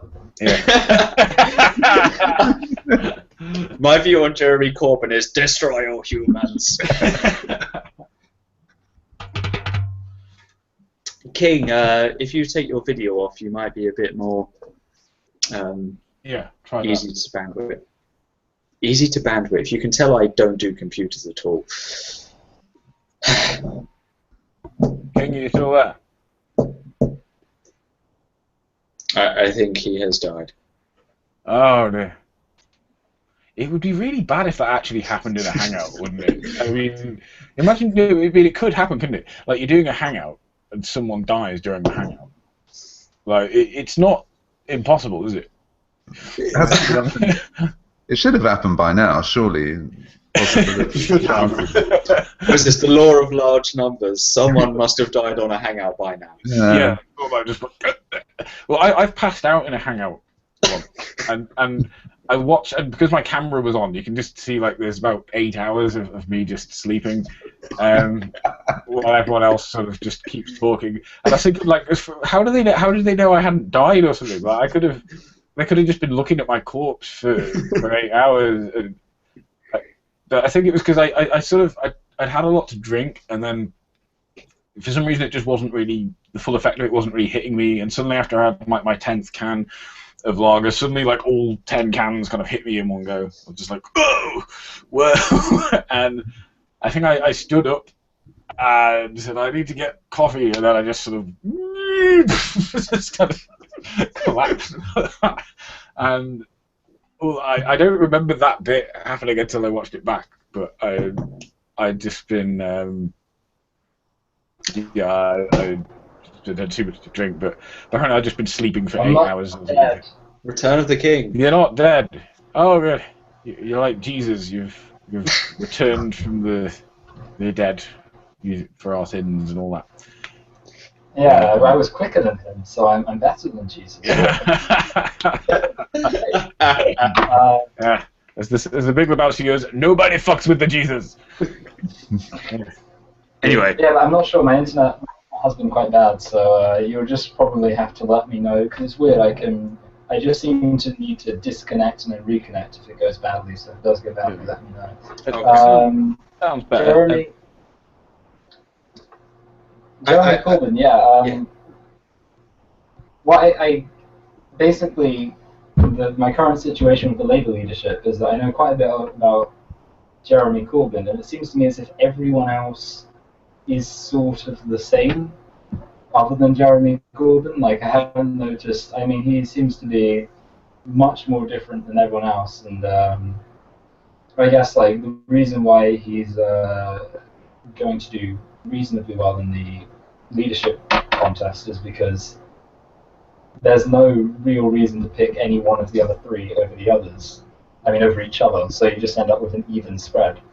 I imagine if it was just a vote between New Labour versus, Social Democracy, New Labour would probably win. But because there are three people, main people standing for basically New Labour, that means that it's the complications with the polls. But the thing is, the issue is that now actually vote. When they vote, it's instant runoff voting, I believe. So instant runoff would be better than what we have now. Yeah. But saying about the other candidates, it's not that, with all the media attacks on Jeremy Corbyn, I know quite a lot about him. Even if it's only, even if you only read the newspapers and the attacks, you'd know a lot about that. I don't know much about the other three because their policies haven't really been covered. They're like not worthy of attacks. They're not worthy of discussion in the media. Well, Libertarian Socialist Rants did a video about, I can't remember her name now. Oh God, other candidate. But he pointed out that Liz Kendall or Yvette Cooper. Liz Kendall, I think it was. But I think her pitch as Labour leader doesn't seem to contain any actual information. It's like she's just talking about how great the Labour Party would be if she was in charge, and how this sort of impassioned speech, but there's no kind of substance to it. She isn't saying what she would do differently or what she would bring or going into any specifics. She just seems to say, please vote for me. I should be leader of the Labour Party because it would be brilliant if I was, and the party would be brilliant if you... she doesn't bother making an actual pitch of any kind. Like saying, well, why would it be brilliant? What would you do? And yeah, whereas Corbyn would actually be aware of some of the views and ideas and initiatives that he has. So, yeah. But I will admit that I only know most of his views because people are attacking them. Sorry, King. Yeah, the principle of New Labour is be so much like the Conservatives that you lose all your principles, just so that you can be the one to enforce them. I mean, I realise I'm not going to be one of those people who says they're exactly the same, because I realise there is some difference. But when you compare it to old Labour, the philosophy of New Labour is we're not going to oppose the Conservative policies so much as we're just going to want to be the ones enforcing them. And you also see that with their sometimes changing on immigration, sometimes being a bit more like, oh yeah, we don't really like immigrants, trying to get the sort of right-wing populist vote there. So they do seem to be a bit pandering, less than principled. The thing that strikes me is that nobody among the other Labour candidates seem to be very worthy. I mean, we're not talking about an intellectually heavy bunch, are we? I mean, with the exception of Corbyn. Or, you know, where are the heavy hitters? I mean, you don't even have someone like Tom Watson. I mean, he's standing for deputy leader, right? He would be a viable among this crowd. He would be a viable sort of modernizer, younger generation kind of candidate that you could sort of build a hope train around, if you see what I mean, with some help from the media if they actually decided to help. But I don't see that Corbyn really has got much in terms of rivals. In terms of just someone who's interesting, engaging, and principled, no, he doesn't.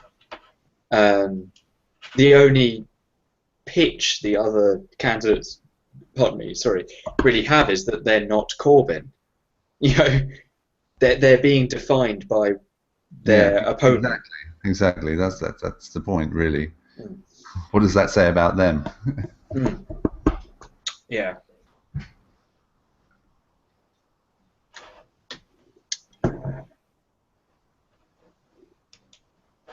Ooh, Captain Andy seems to be watching something. No, I'm just checking to see if we've got any messages on there. Captain Andy, you're a bloody idiot. Oh yeah, it's a bad idea. Yeah, because oh god, that guy. Yeah. I had a guy on one of my recent videos, and I will say that my recent video actually wasn't that good. I completely fluffed it. But someone saying that those who can't support themselves shouldn't be able to breed. And I was like, ooh. Because I was just like, I'm a little bit worried because I don't get many viewers, so I tend to pay quite a lot of attention to my comments, and that scared me. That's the type of crowd that you're attracting. Oh, yeah. I have a very varied crowd, and I'm very happy to have a very varied crowd. Yeah. That's what they all say. Yeah, it can be a bad idea. I think sometimes some comments you just look at and you think, oh, I'm not going to engage in any kind of discussion because no. Yeah, I had that. I noticed a video response someone had done to me recently, and they were getting angry about people blocking people or whatever. And saying instead of engaging them in discussions, and I just said to them, look, you seem to think everyone is worthy of debating with, or everyone is worthy of engaging in dialogue, and that just isn't the case. Some people are. It is an absolute waste of time to engage them, because there really is nothing. It's like, say, with things like young Earth creationism, there really is nothing to debate there at all.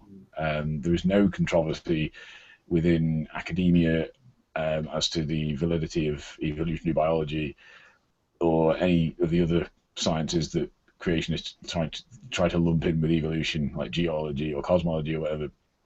So there is nothing to actually debate. I mean, you could engage people like that in dialogue if you want, but there's no actual serious debate to be had there. And if someone is just that convinced, it's perfectly understandable. You might just say, no, I'm not going to waste my time with that.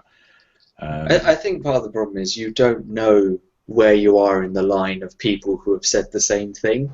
Yeah. So the first time someone says something, you really want to engage with it because it sounds interesting. Even if you don't like it, it's interesting.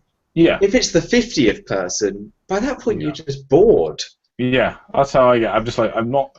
Yeah, that's why eventually, like on some of the videos I've done, I've just disabled comments, and people have complained about it. I said, look, I've left the comment section on these things open for months, and all I have had is just abuse, and more abuse. Or if it's not abuse, it's people bringing up the same tired arguments that have already been addressed, some of which I've addressed in the actual video itself, which means they haven't watched the video.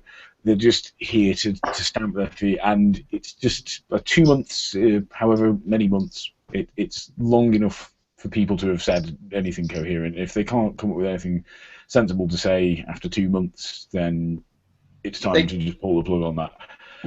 They can email you the abuse instead. What's that? They can email you the abuse instead. Yeah.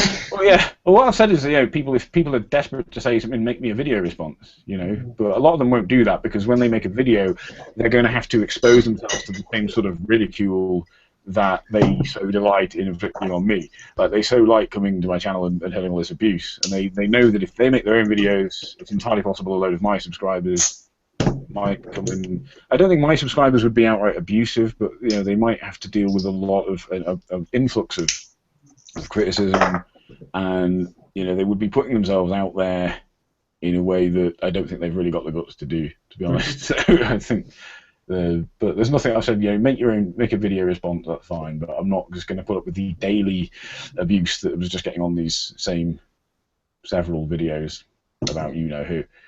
So anyway, Corbyn and immigration. Title of the discussion. Immigration. Sorry, one thing we haven't touched on, and I'm aware that we haven't touched this on, is asylum seekers. We haven't talked about that at all, and I think that would be quite important. Yeah. I'll open the floor to anyone else, though. Okay. Asylum is good. If people are seeking it, I hope they find what they seek. that is the most politician's answer I've ever heard from you. Well, I think it's another thing that goes back to what I think SJW101 said before about we've lost King Arthur. Died again. See, Jesus only died once, so something like that. If he comes back, he's like super mecha Jesus. Yeah. Did you notice the halo around his head, by the way? I thought that was kind of like a somewhat ironic. Every time he spoke, there was like a halo effect. Yeah. Anyway. Yeah, but I think it's the point about hogging resources and all this and stuff. Yeah, but that's one of the reasons why immigrants would come over, specifically asylum seekers. It's more to do with them. Like, the West does tend to fund a lot of really awful wars and get itself involved in certain wars, and if we could, just as you're saying, like, if the West wasn't hogging all the resources, people wouldn't all rush over here to work. If we could actually sort out a lot of these wars, we might not have a real issue with asylum. So people wouldn't be seeking asylum. If we could sort of somehow tackle that problem at the root by somehow working towards, as all the global governments could work towards trying to somehow find solutions to the various wars going on, we might actually reduce the need for people to seek asylum. I think I'm actually going to have to pull you up on 2 points there. Just because I don't necessarily disagree entirely, just on principle. First of all, talking about economics and stuff, as far as I'm concerned, asylum seekers are going to be inconvenient for a country. You just accept that. You don't accept asylum seekers because they're convenient, because they're going to be economically viable or whatever. I think you kind of have to accept the fact that someone coming from, say, Syria, a war zone, someone coming from Syria won't be able to integrate straight away into society and become an economically viable person. They're always, on average, going to be a drain on resources. That's not the reason why you shouldn't accept them. The point is they're asylum seekers, they're refugees. It's not trying to find economic bonuses from these people, it's trying to help them. So I think making an economic argument actually hurts things, because we have to accept the fact that economically it's a bad move. The point is that humanistically it's a good move.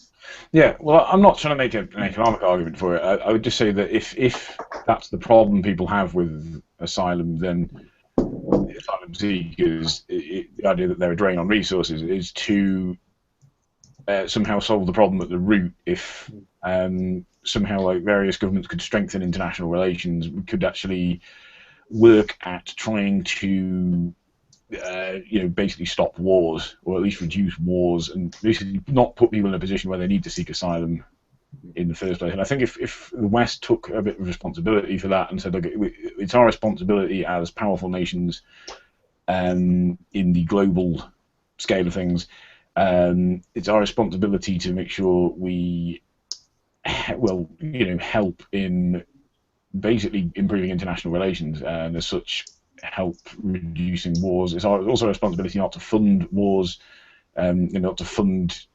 like totalitarian regimes or murderous regimes, and then we might actually maybe solve that problem at the root. This is the other thing I wanted to pull you up on. This idea that kind of Western intervention is the answer. Okay, so take Iraq as an example. It was Western intervention that caused the situation there, and it's not only Western intervention. Like, there's a lot of other things going on. There's religion, there's certain political movements, etc., etc. So it kind of worries me. It's kind of the West should intervene, because the reason that a lot of problems are happening is because the West intervened.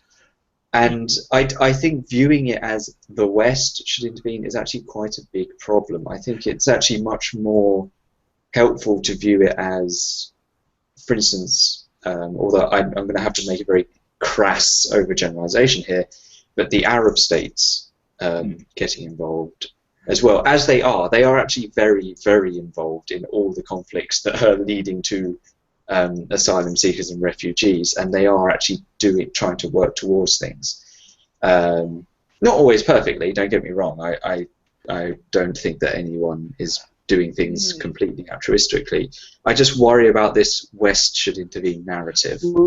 Well, if anything, I'm not saying West should necessarily intervene in that sense. I mean, part of Western involvement in a lot of these things is things like arming. The West does seem to ally itself with dictatorial regimes and murderous regimes, and I think if they would stop doing that, it would be good. I mean, I think it's obviously it's not as simple as just stopping, but that's not West intervening though. That's West not intervening. That's withdrawing your support from certain regimes. Yeah, that's what I think. Yeah. If we did that, then if we stopped funding these regimes, then they would essentially not be as powerful. Basically, we're funding wars. Like you mentioned with the Iraq War, I mean, that kind of intervention was mainly about getting oil, and it was also, that was starting a war, wasn't it? It's not. I'm more talking about where the West stops involving itself in other people's wars, stops funding wars, stops starting wars, whatever. But also, I mean, that doesn't mean the West can't try and strengthen international relations with other countries to try and, if you like, try and, I suppose the best way to put it, try and help or other countries in more sort of like humanitarian aid ways, or like we've been saying before, like you can intervene in a way that's not overpowering, I think, or not overbearing, perhaps. But I think humanitarian aid is something like asylum. If recontextualizing asylum as a form of humanitarian aid, and maybe taking asylum support out of, say, a foreign aid budget, might actually be something that is palatable to the public. It could be a way of viewing it, asylum as humanitarian aid.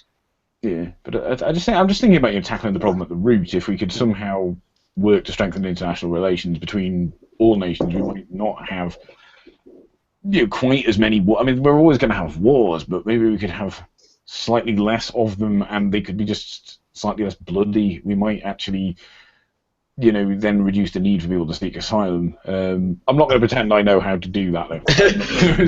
I've got but I think part of the problem is that the Western policy decisions that are made are pretty short term. So they make these geopolitical decisions, what's going on in the Middle East. They make calculations, what they can benefit from a certain position, what economic interests they have, and so on. They look for potentially the term of 4 years or perhaps 8 years. They look on how that can benefit them.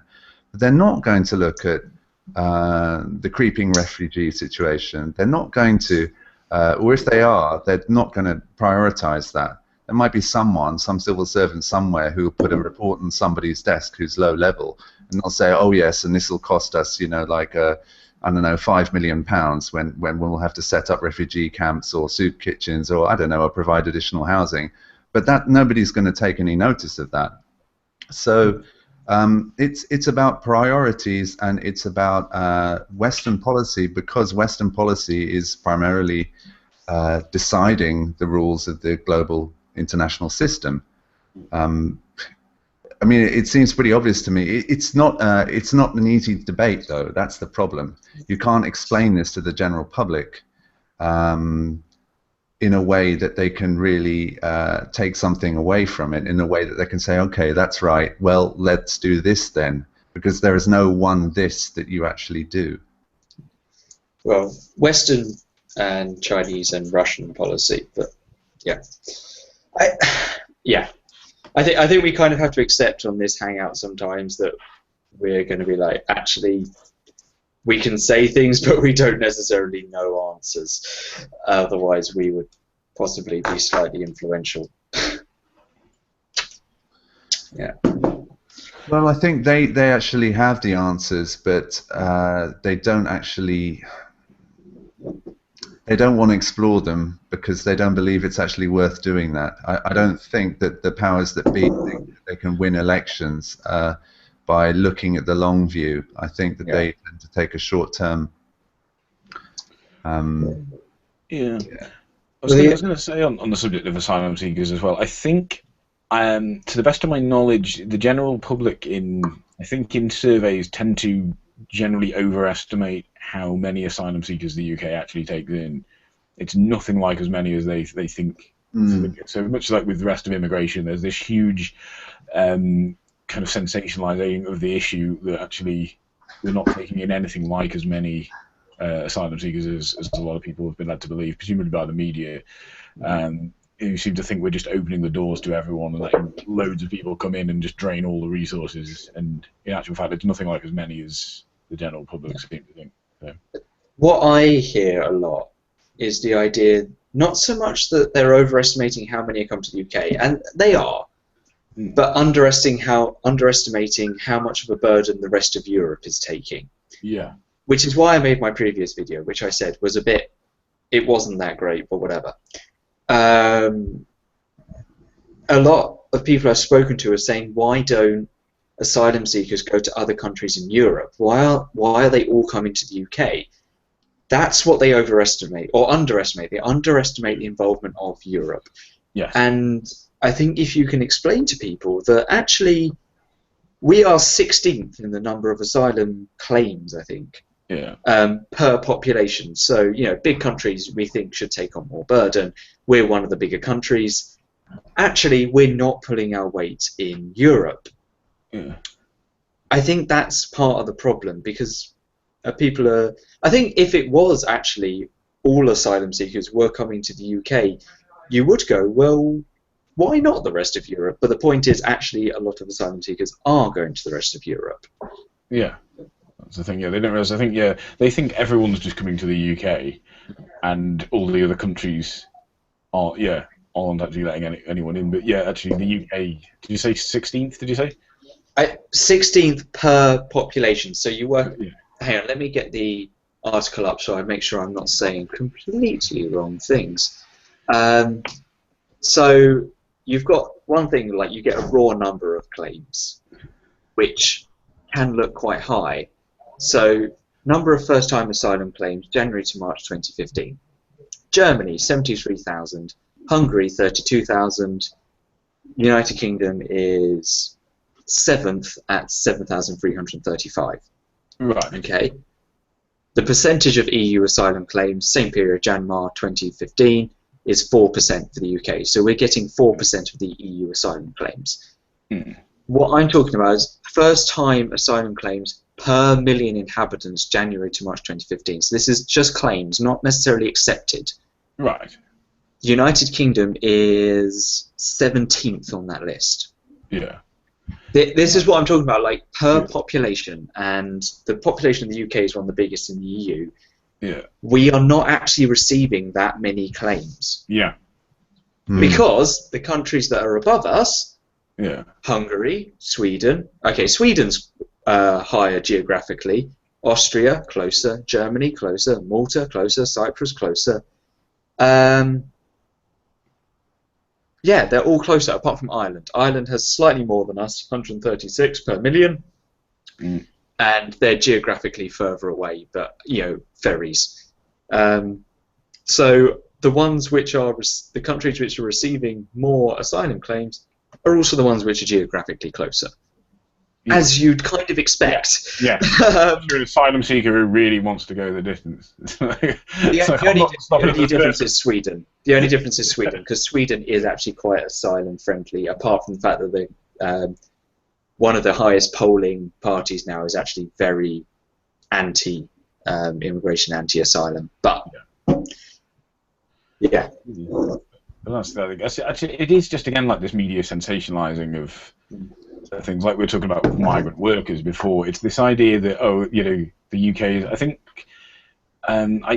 think we did look at this in one of my journalism lectures, was that I think when the general public are polled, they really overestimate how many asylum seekers we take in. They overestimate how many immigrants are coming to the country because the issue is so sensationalized. I think it's not like the media directly lie about this. It's just they talk about the issue so much that it goes into people's heads as like this huge issue, which usually, it is an issue, but it's important to try and keep these things in proportion, I think, and not get everyone into a wild panic about the idea that this country is going to be overrun by people who are going to be a drain on resources. And it is.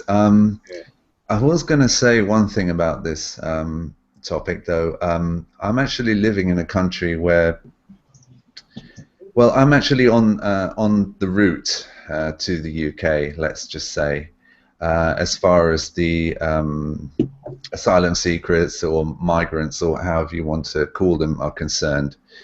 And asylum seekers and migrants are generally, I think it's important to keep a distinction between them, even if we're only enforcing that distinction ourselves, but I think it is important.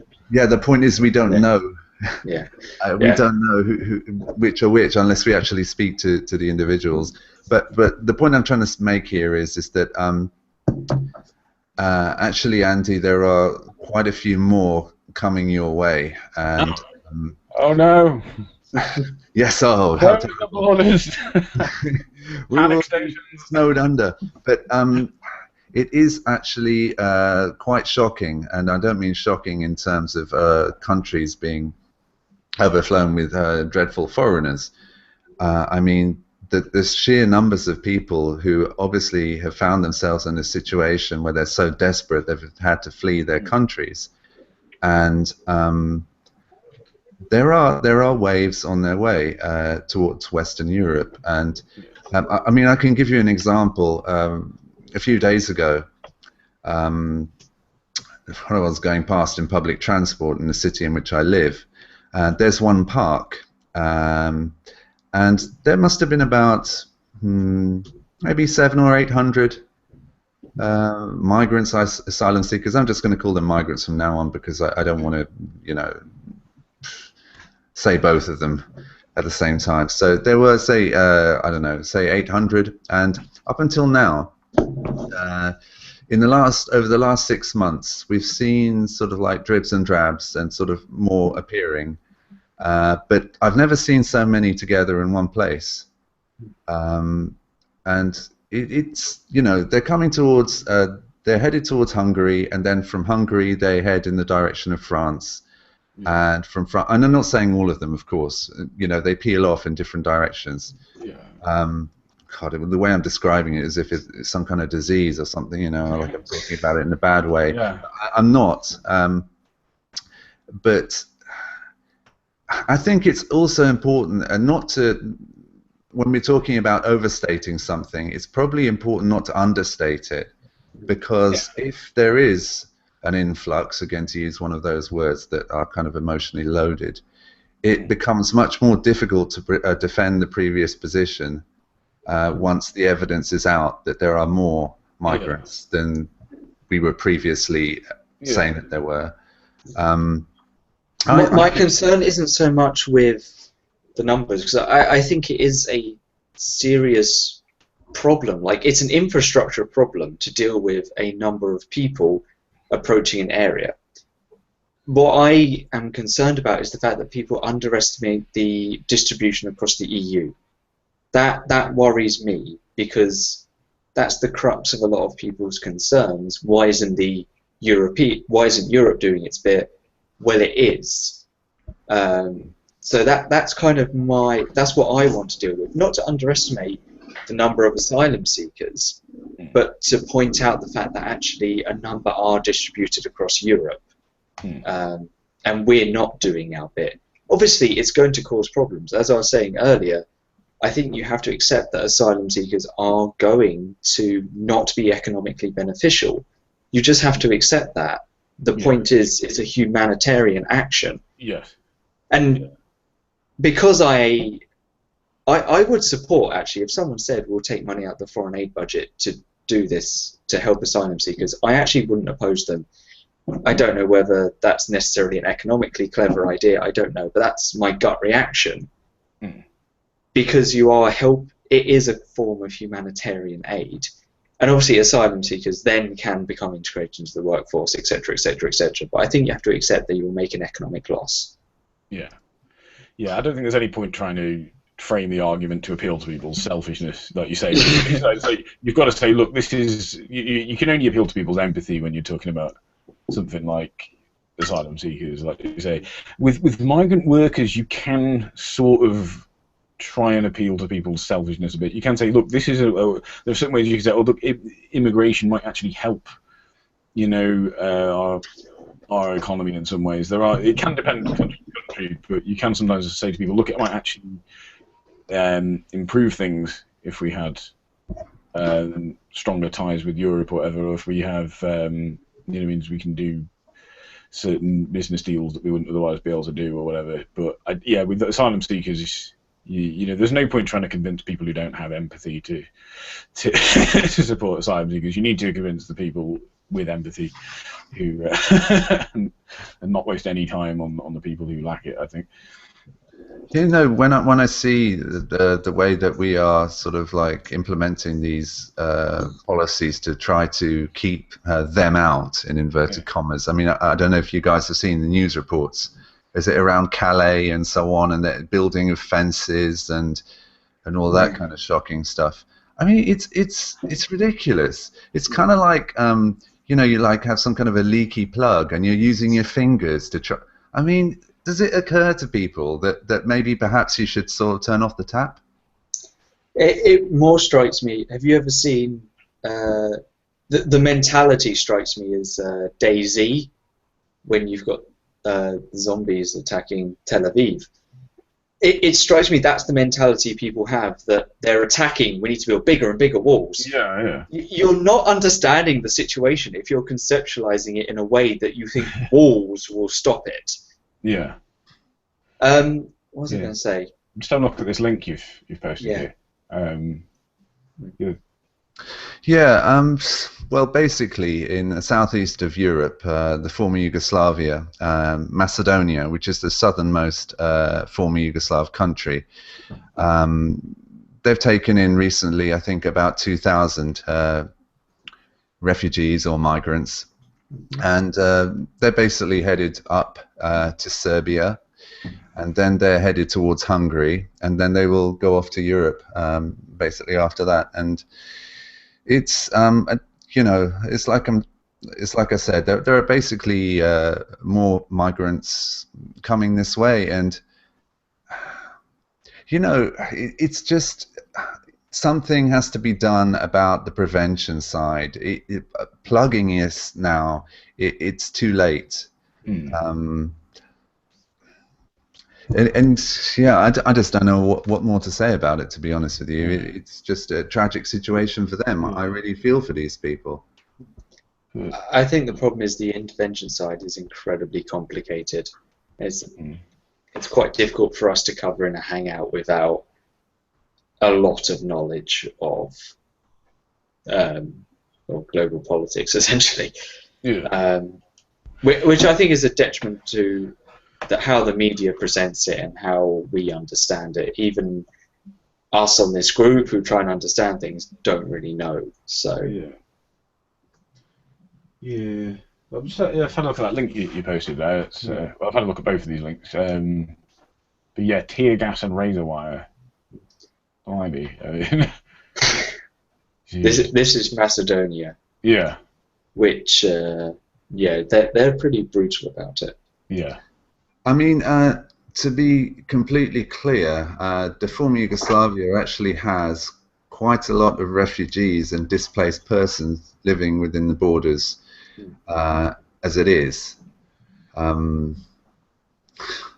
So, and poverty in these parts isn't really uncommon. Yeah. Not that it's an excuse for ignorance, but you tend to find that poverty and intolerance or fears about people's resources being drained are much more heightened than they are in countries where resources are more plentiful. So the Macedonians have got no idea how to handle the situation. Are they brutal? Yeah, I mean, is that over top treatment? Of course it is, but what's the solution? I mean, and plus the Western countries are actually telling them to keep them down in these parts. I mean, how are you supposed to exactly? Because they don't want them coming onto the doorstep of France and the UK and so on. So part of the problem with France and UK is the truck drivers are fined if there's an asylum seeker or illegal immigrant or whatever they're termed illegal immigrants. A lot of them are asylum seekers. The truck drivers are fined if they're found on their cab, and the truck drivers are saying, well, we can't stop them. Like, they're being clever. They have smugglers to help them do these kind of things. And the problem I find there is that you have a ridiculous government law that you're fined if you're found with someone on your truck. You're fined for that. You have no control over it, and yet you hate the people trying to, you hate the people you should have empathy for because of this ridiculous law, rather than hating the government, or the Tory government. Sorry, I shouldn't just say the government as if it's some monolithic entity. You're hating the Tory government. You should be hating the Tory government for setting this ridiculous law. Yeah. Instead, people project it onto the people who actually we should have empathy for. Yeah. As something that I was watching a documentary on this whole thing, and that struck me as such a silly thing, that you turn people against people in need with legislature. Yes. Yeah. You make them the bad the bad person, that you would not the people making these laws. I think people just see these laws as inevitable, so that's why they don't direct their hate against like you said, the government. I think people do actually see the government as kind of a monolith, and they just think, oh well, these laws are going to be in place whatever government we have, be it a Labour government or a Tory government. So I think this happens unconsciously, but people then just sort of blame, like you say, the asylum seeker themselves rather than blaming the government, because they think the government just has to do this. They don't realise that actually we could change a lot of these policies. And especially when it doesn't help. Like, the fining cab drivers is just a ridiculous idea. It doesn't work. Yeah.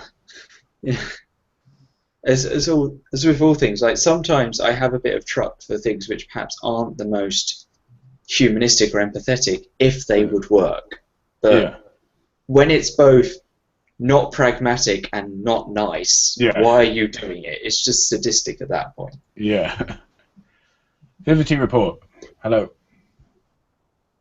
Oh, hi everyone. Can you hear me? Yeah. Hello.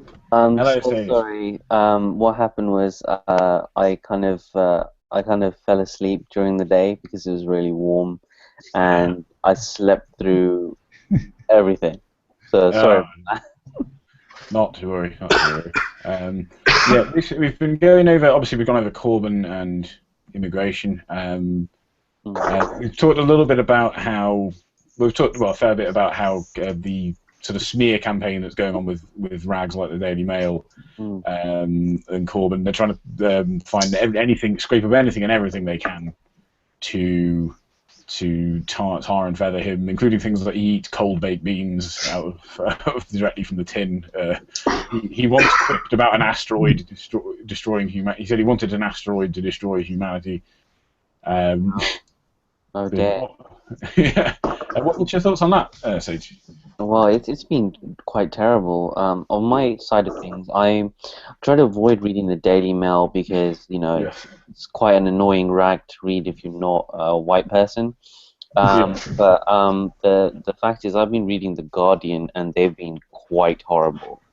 As well, they've been really, really horrible, and you wouldn't expect them to be bad. Yeah. I've not looked at The Guardian much on this actually. They've been they've been doing very tabloid style journalism on Jeremy Corbyn.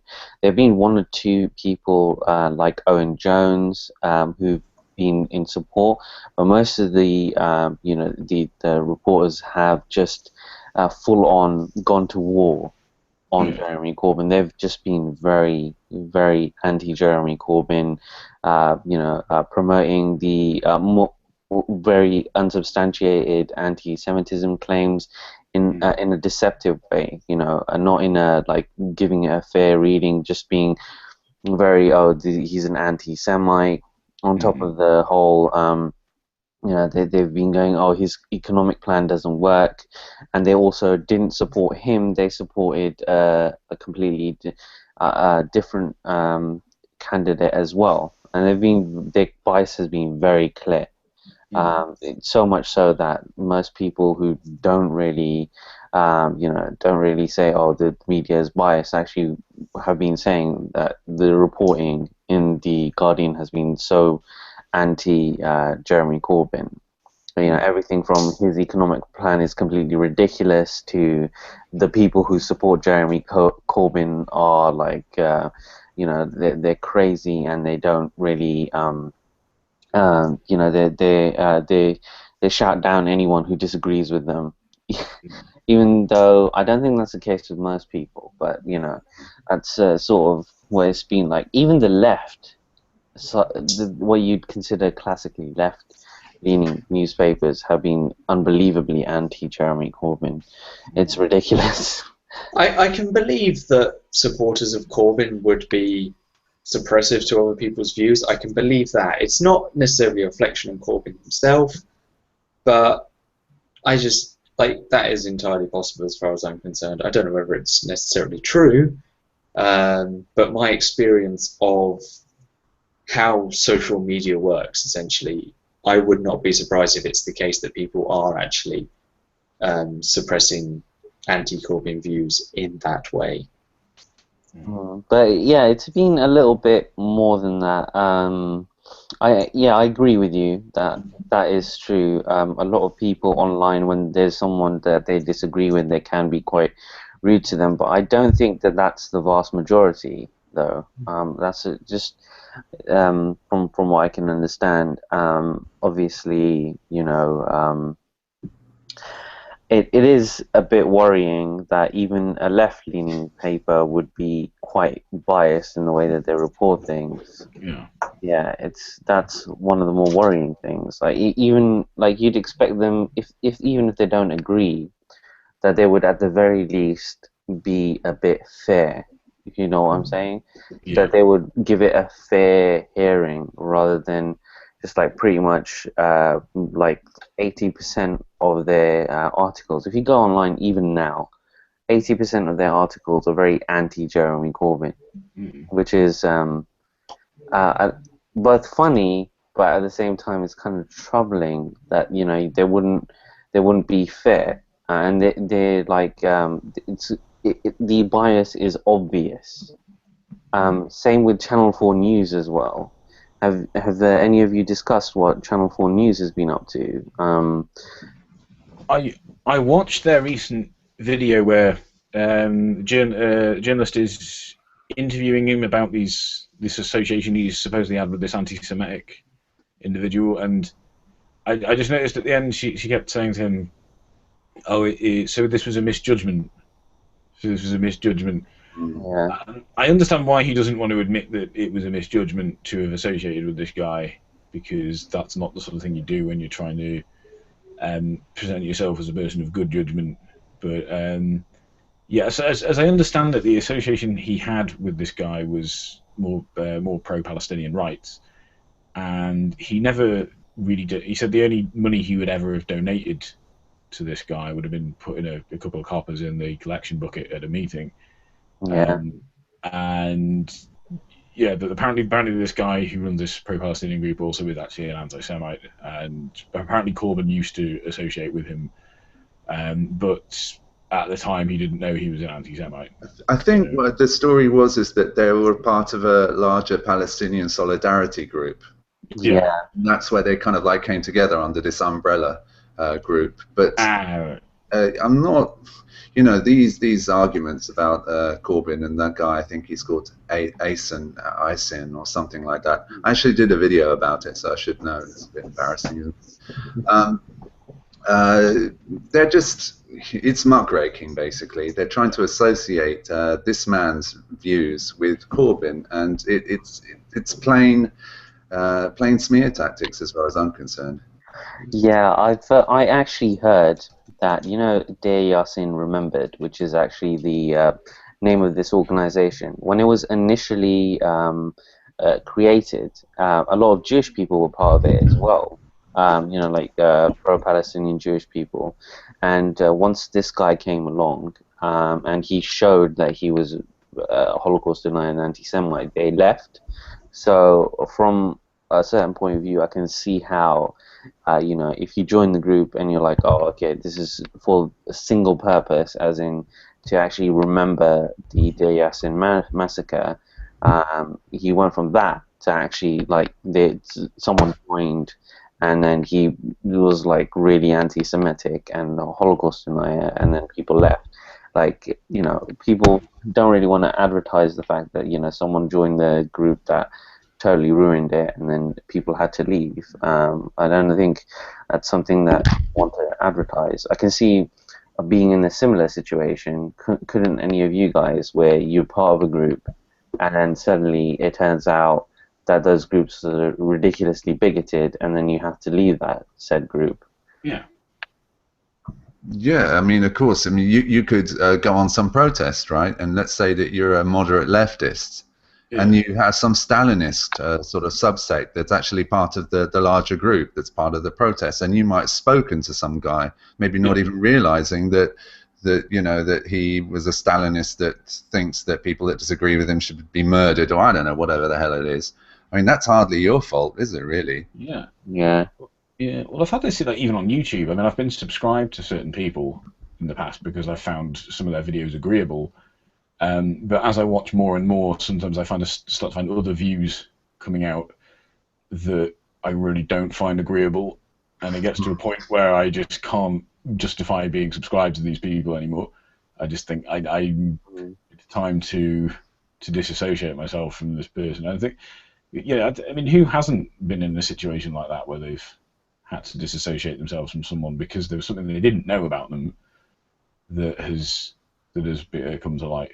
Yeah, I mean, I think that's also one of the major dangers of actually being someone who actually goes out and advocates for things.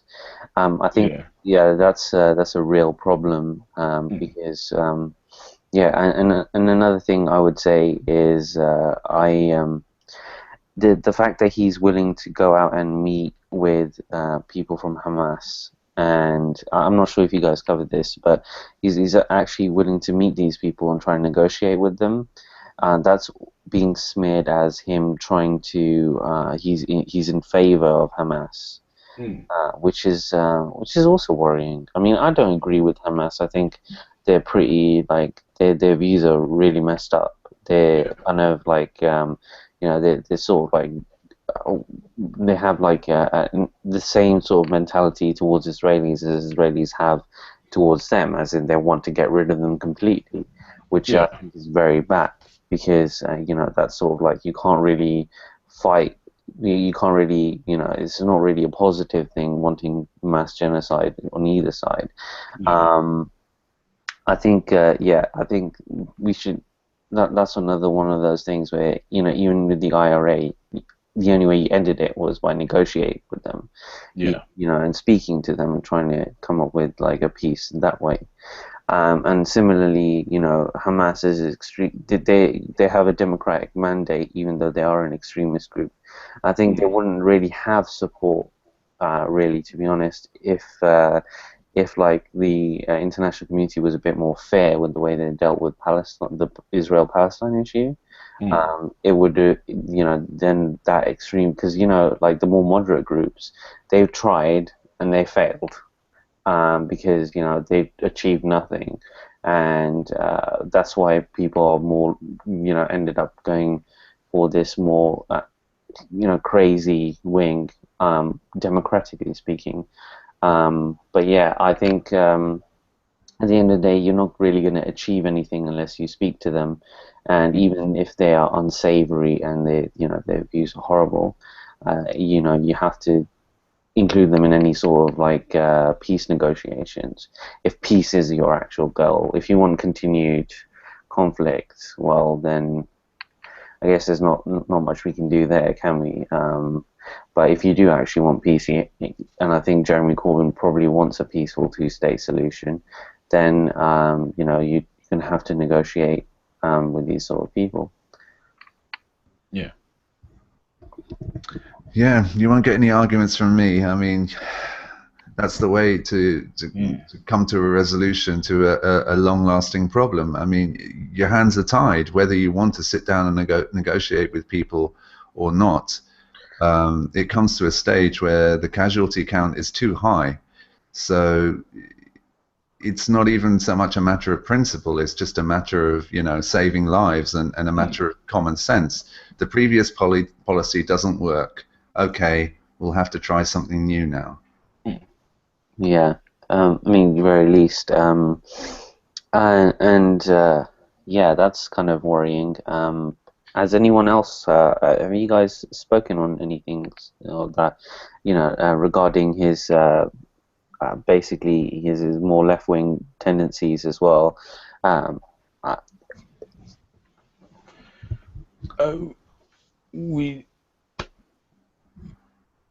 As in, because I kind of read a comment that said he's not really that left-wing, which is true. He's like a social democrat. Oh yeah, I mean he's not an anarchist or anything like that. Not that I'm necessarily trying to say that's a good or a bad thing, but he's more of a democratic. Are there any policies in particular, Sage, that this person was saying that he's not that left-wing, or that you've sort of noticed that are not that left-wing? Well, to be honest, it's sort of like what he's actually suggesting is sort of like, you know, there was a sort of like a after the Second World War, there was sort of like a consensus between the Labour Party and the Conservatives, where, you know, they said, okay, this generation has suffered, let's give them good health care and education so that they can, you know, like they because they deserve it because they went through the Second World War.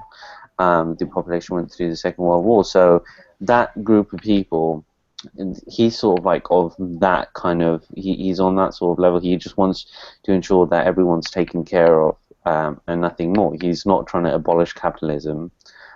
He's not trying to, you know, he's not trying to abolish capitalism. He's not trying to completely destroy the markets or anything like that. What he's suggesting is very milquetoast in terms of our policies, but he's often painted as a far left figure. If you see it on the BBC News and on the Channel 4 News and on most newspapers, he's often written as far left, whereas he couldn't be more milquetoast when it comes to his left-leaning tendencies. He's like centre left. And the same thing is when I did like a straw poll of my co-workers, a lot of them were like, oh, he's far left. Even people who said that they liked him, and that's kind of worrying. I mean, obviously there's also a really negative connotation of being left-wing as well. That is sort of... Yeah, and to be honest, anyone who's hard left, in the sense, I mean, it's going to be a long time before anything like the Labour Party wants to actually have anyone who's actually legitimately hard left as their leader. I mean, Jeremy Corbyn probably is hard left when compared to his competition, or he's certainly hard left when compared to his predecessors as well, assuming he actually becomes leader. But yeah, in actual terms of is he hard left? No, probably not. Yeah. Yeah. I mean, since when did it become left wing to just consider whether some privatized industries are perhaps potentially better off in state hands, or just to examine the stats to take a look and to see whether maybe a more mixed economy would be a better thing rather than one that is completely in private hands? I mean, that's now considered to be crazy left-wing, right?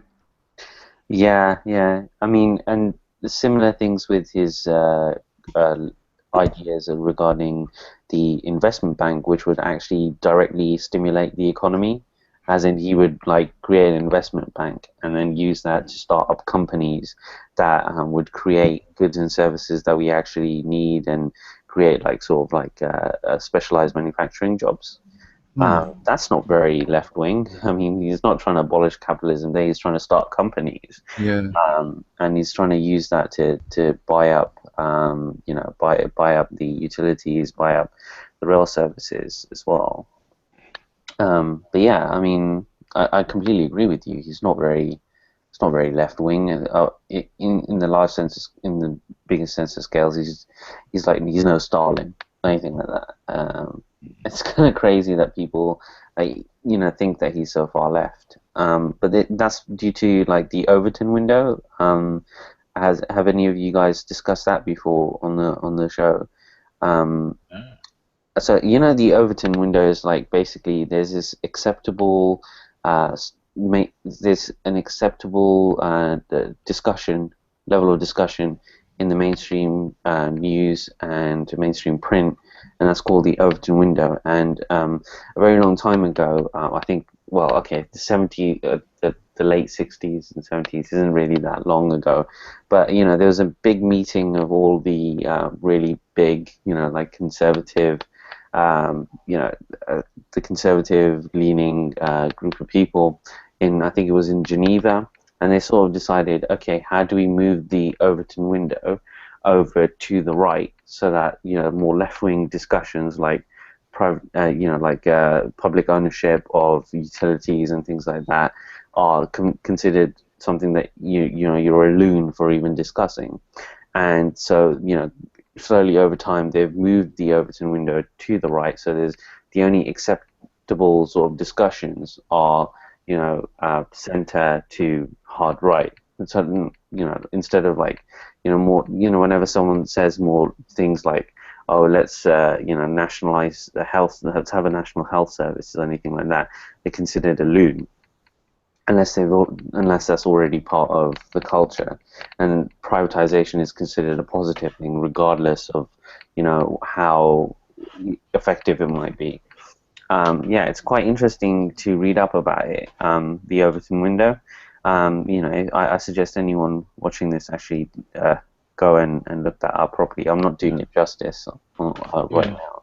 I was having a quick look now. Actually, yeah, I've heard of it before, but I didn't actually. Well, maybe I did do a little read about it, but I think I got distracted. But I think that was a good enough summary, Sage. Although I will check it out. Is Overton some particular individual? Is it the person who it's named after, or? I think so, though I'm going by my memory, and my memory is notoriously bad. So, yeah, it's okay. So, according to Wikipedia, greatest source ever, is saying that the Overton window is the range of ideas the public will accept. It is used by media pundits and particularly favored in conservative and libertarian-leaning discourse. The term derives from its originator, Joseph P. Overton, 1960 to 2003, a former vice president of the McKinnock's Center for Public Policy, who, the description of his eponymous window, claimed that an idea's political viability depends mainly on whether it falls within rather than on political individual preferences. According to Overton's description, his window includes a range of policies considered politically acceptable in the current climate of public opinion, which a politician can recommend without being considered too extreme to gain or keep public office. So, yeah, that's really, I mean, it's kind of really disturbing that a group of people were able to get together and decide what is considered acceptable discourse, and all these groups they didn't have a democratic mandate. They just happened to have a lot of money and considered right-leaning.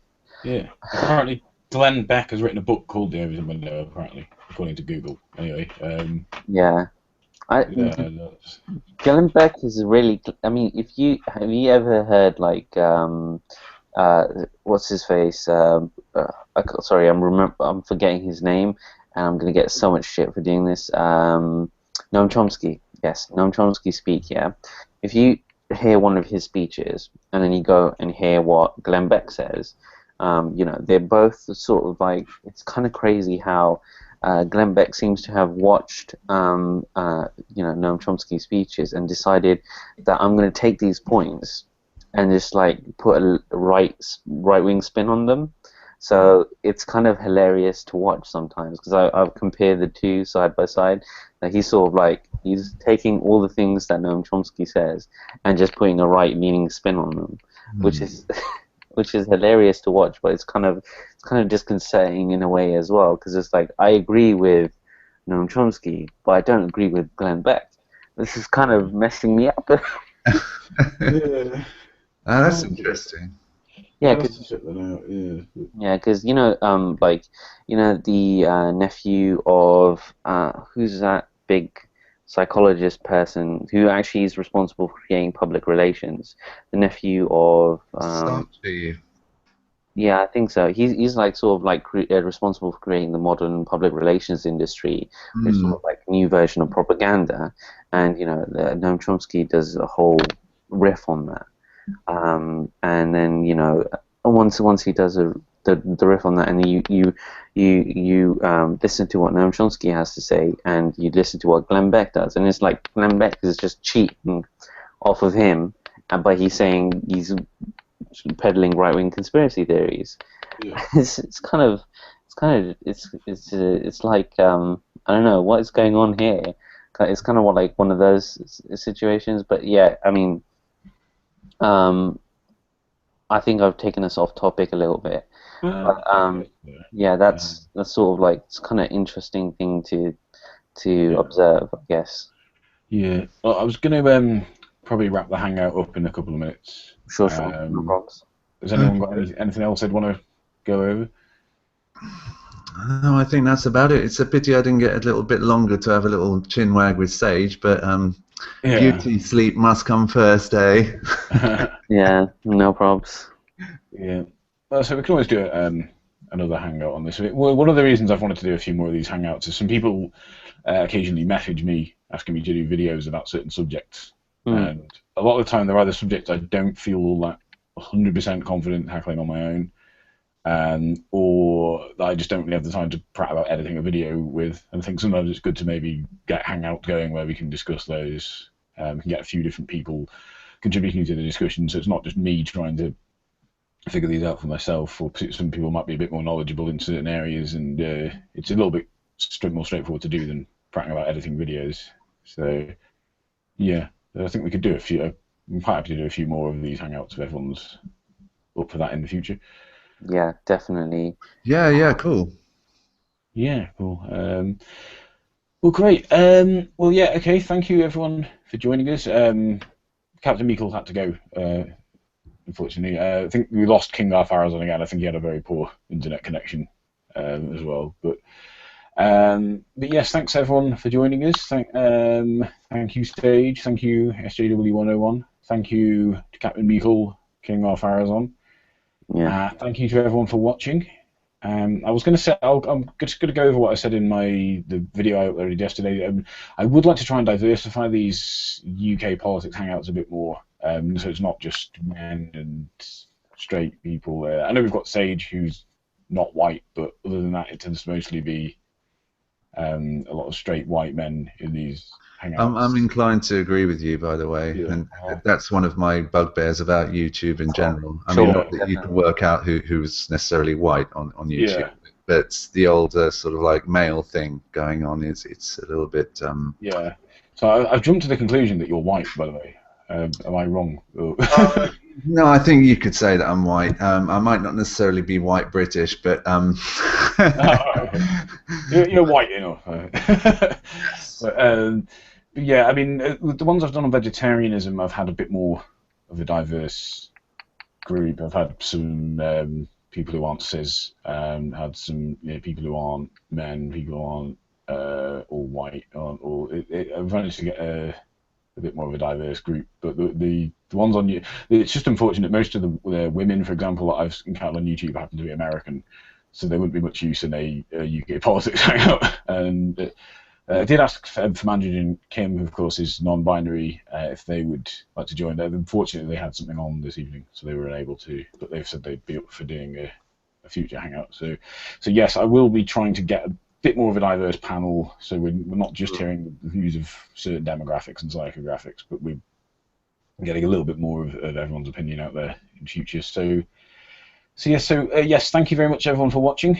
Thank you to the rest of the panel for participating, and yes, see you at the next hangout. Cheers. Goodbye everyone, have a good evening, good night, and don't stay awake too long worrying about the economy.